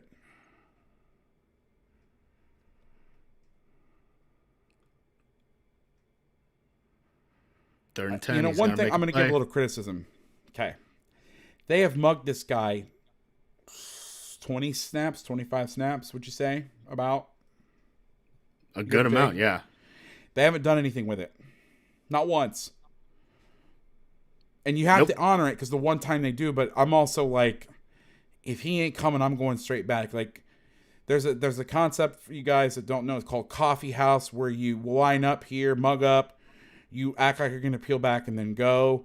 They haven't done anything complimentary with this. Like, this is listen, and you don't have to do it all the time, but like, you know, I take that back. On one of the empty snaps, I think the first or second empty snap, they did something where they did this blitz right here. So one time out of how many times, and I think that might have been an empty check. Do something here. Bring this around. You know, have him take the back. These backs are dog shit. And I shouldn't say that. That's not fair. Angry Vass. Angry that I'm watching offense for the. I was gonna say Travis Homer, your own Miami Hurricane. Yeah, going at him. Well, I'm gonna. You know what I need to start doing with this thing over my head, over my shoulder? It's supposed to be a doormat, but I couldn't. It has my name on it. My buddy gave it to me as a gift. I'm like, I can't step on the logo of my name. It's insane. It just makes me feel weird. So I think I need to do like the upside down American flag. Like when you're in distress, you hang it upside down. I think that's what I need to start doing with this. It looks like a frown face. Yeah, I mean, these backs are not great. I mean, they're not like threats. And these guys are pretty good athletes on the edge. Like, just once in a while, do something where you're getting this just to make them honor it. Because otherwise, they're just going to be like, okay. And maybe they did that in other games. Maybe this is the exception. And that's where having guys like you is helpful, because you can say, okay, well, they've done that before, or they haven't done that before, or whatever. But if you're going to mug up, you need to do something out of it. The camo makes me laugh, dude. I've gone on a rant about that. I think it's the dumbest thing of all time. Like, all right, so now we have three. Okay, so what is this? We got quarters down here. It looks like we have halves to the boundary. So now this would be cover 6. So you got quarters to the strength, halves away from the strength. Now I'm starting to try to locate DK. So DK has he been thrown out already? He's ejected already. Yeah, he's been ejected. So did you see the play? What play did he? Oh, we got double benders alert. Double benders. Oh my God. The misery. All right, so this is pretty straightforward. They're going to run verts on the outside, snap it off. They're going to run seams in here. Middle of the field's open, so they're going to bend. They're both going to bend. When did DK get ejected? Do you know exactly? It was early 4th, I believe. Okay. I've been looking for him. Oh, the misery. What happens here? Yeah, cover 2 is not designed to all right, let's count this out. We got a little huddle timer here. This is the great thing about huddle. You can't see it, but in the bottom right, it has a timer. So, right. Okay, ball snapped. Shit, let me back up. Where is it getting snapped at? Right there. All right, so 5.6 seconds. Let's see. When does the ball get thrown? He pump fakes, looks to one side of the field, then looks back. Yeah. Cover 2 is not designed to defend for 5.5 seconds. Okay, you got nobody sinking here, so they're not matching this. I know why they're trying to do it. They're playing more of a 2-minute. So now you have one guy on 2 with a guy trying to play to trail 8. Not a winning business model, but Russ cooks, overthrows it. Misery.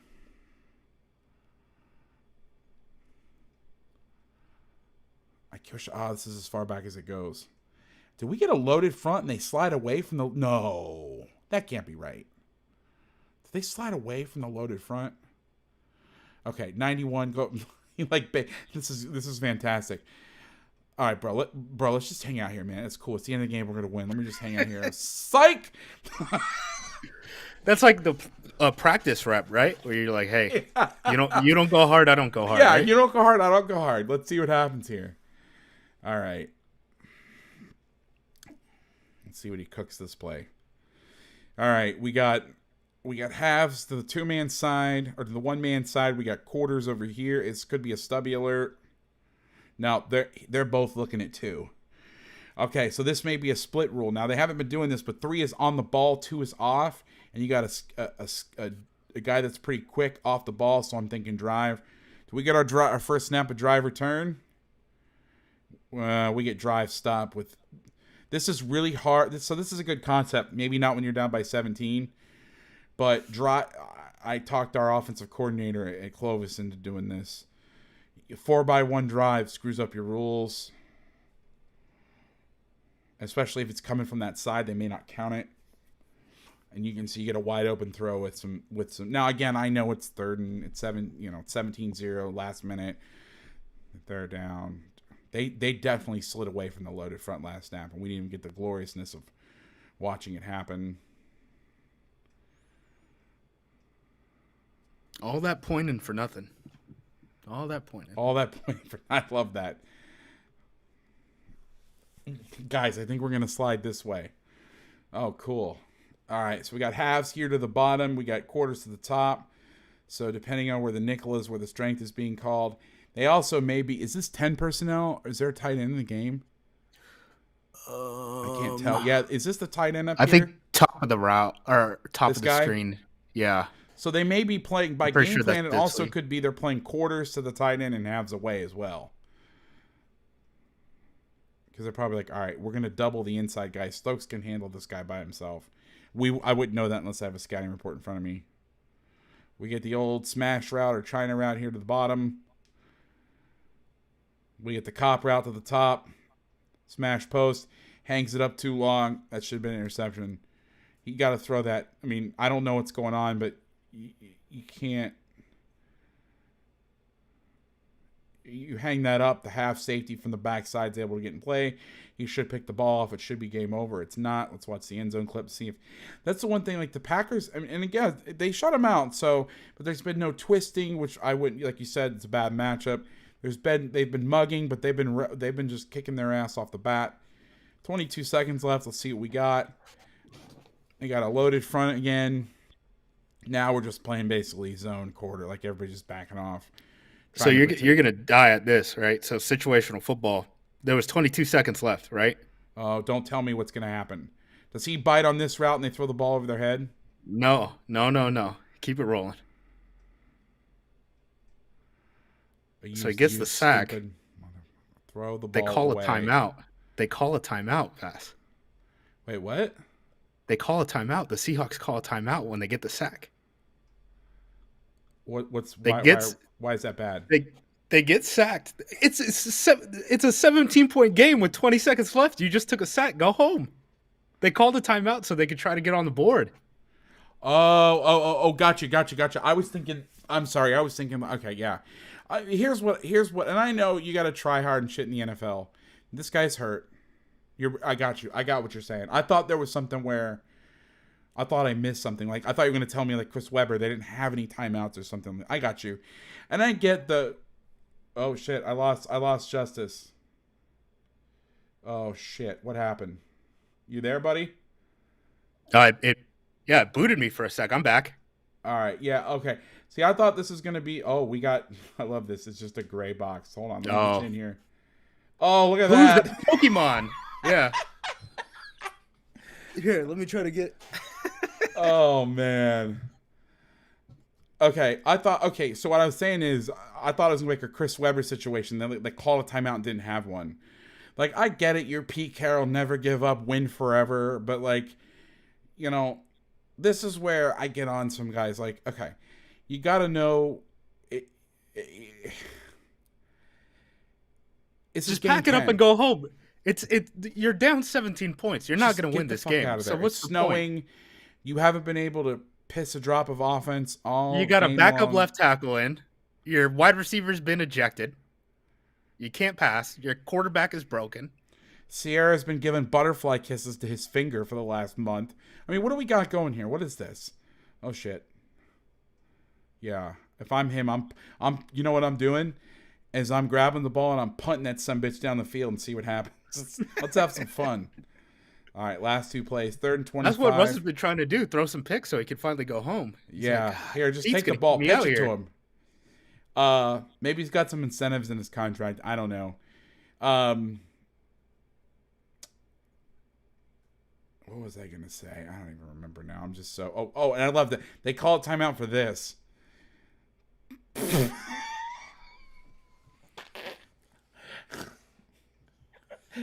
Hey, bright side, you don't have to call timeout this time.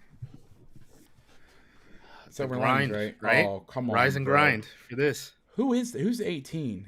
Is that 18 is Swain. He was the guy who got open on that deep shot to the left sideline earlier. Oh, the misery. 4th and 24. Insert joke about not having a lot of good plays for 4th and 24. Some corny offensive joke. All right. I want to see what they cook up for this.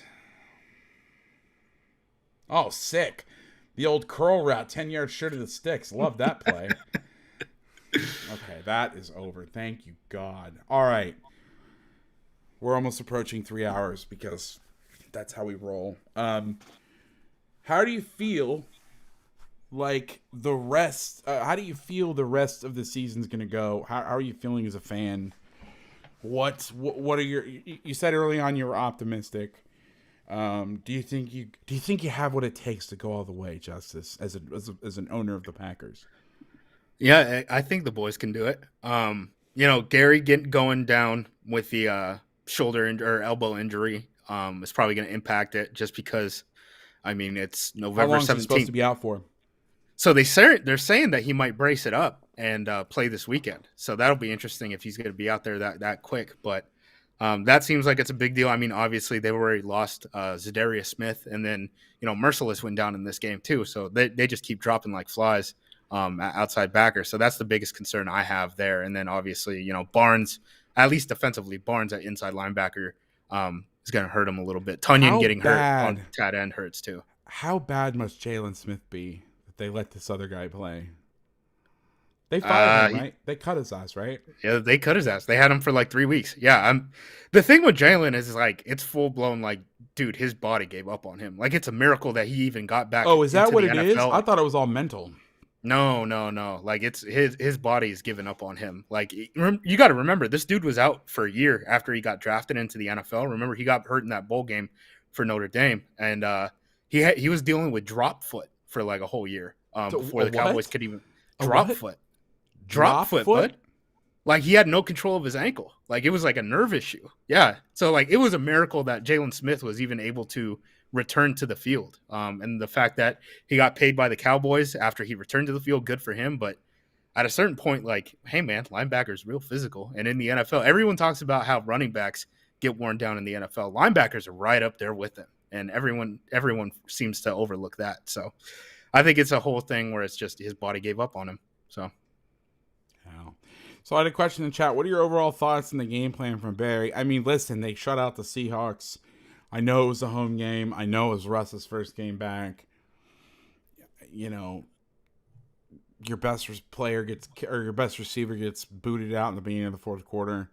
Not my favorite style of defense, which is why I hadn't seen any snaps. But after I saw what the Dolphins did on Thursday, I was like, yeah, we're doing the Dolphins game. Because that was the most insane shit I've ever seen. I mean, they played halves, they played quarters, they played some cover one. They didn't bring a single pressure. Not my style. I don't know if I would have... See, this is what would happen at these elite levels if I were to ever get there, which I'm not saying I would or I would want to. Those ship is long gone. But I don't know if I would have the patience. My ADHD would kick in, and I'd like tweak out and be like, we have to run some crazy shit, even though it's working.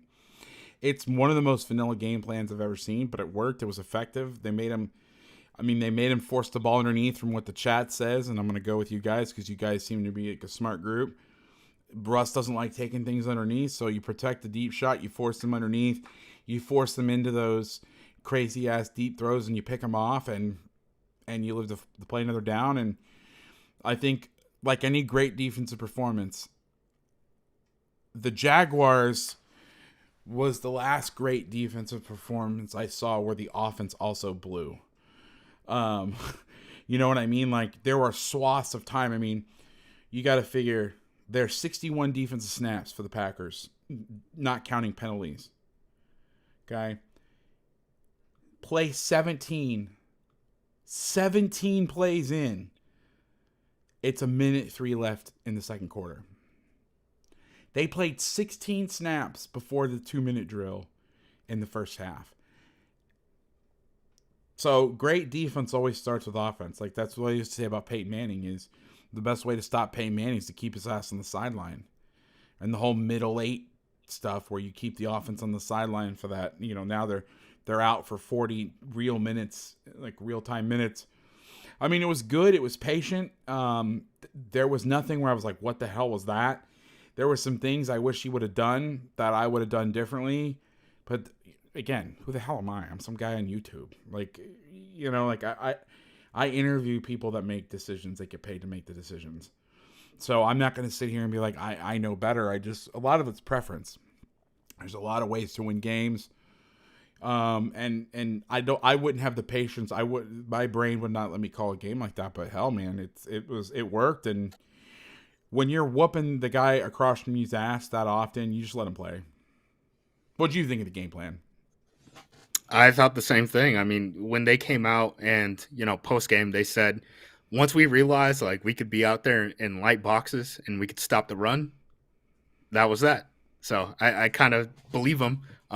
You know, you saw earlier in the game, they only used dime like in third down situations, but by the second half, I mean, half of the game was in dime situations and, you know, the 3 safety looks and stuff like that. So I kind of believe them. Like, hey, they're not going to run the ball. And, you know, we have a beat on when Russ is going to play action and they're having to run out of the gun and they're having to play action out of the pistol. And if we're getting huge IDs off of that alone, you know, that helps.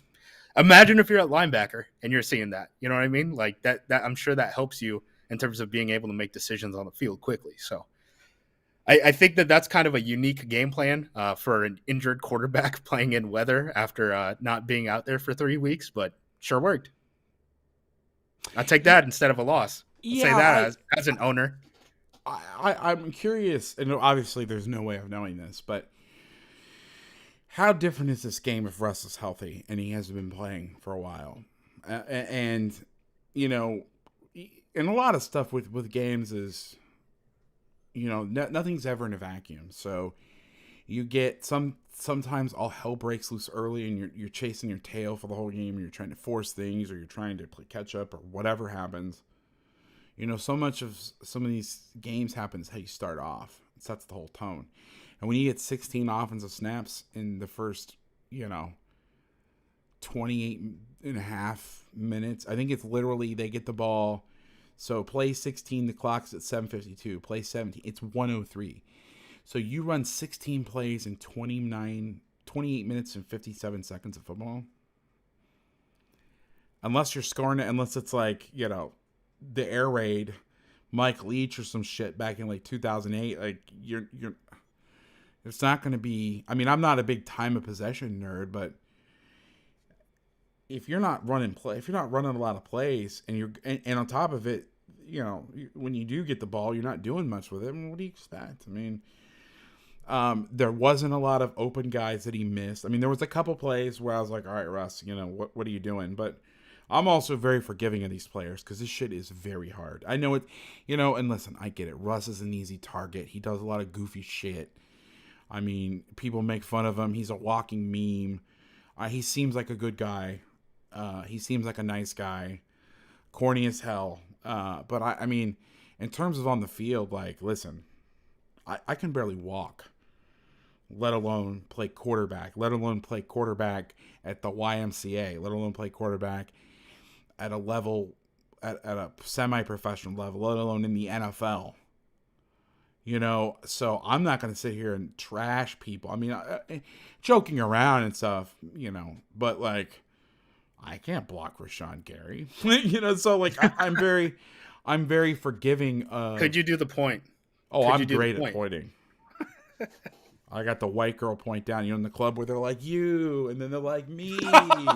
Yeah, I got that down. But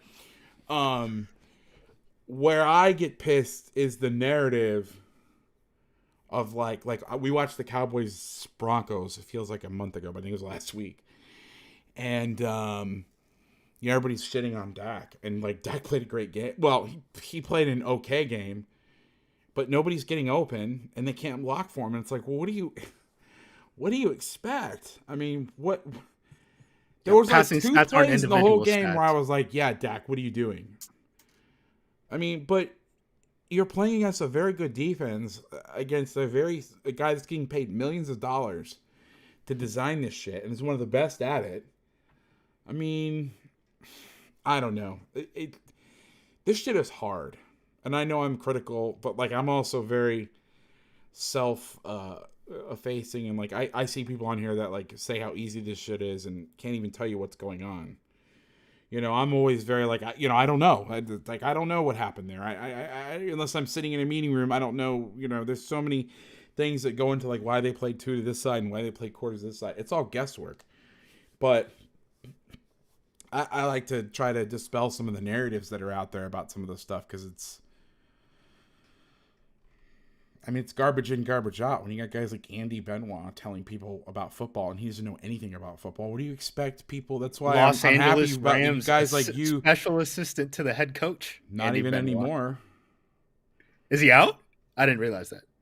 Somebody else is doing that job. Oh. He got reassigned, I think, early on. I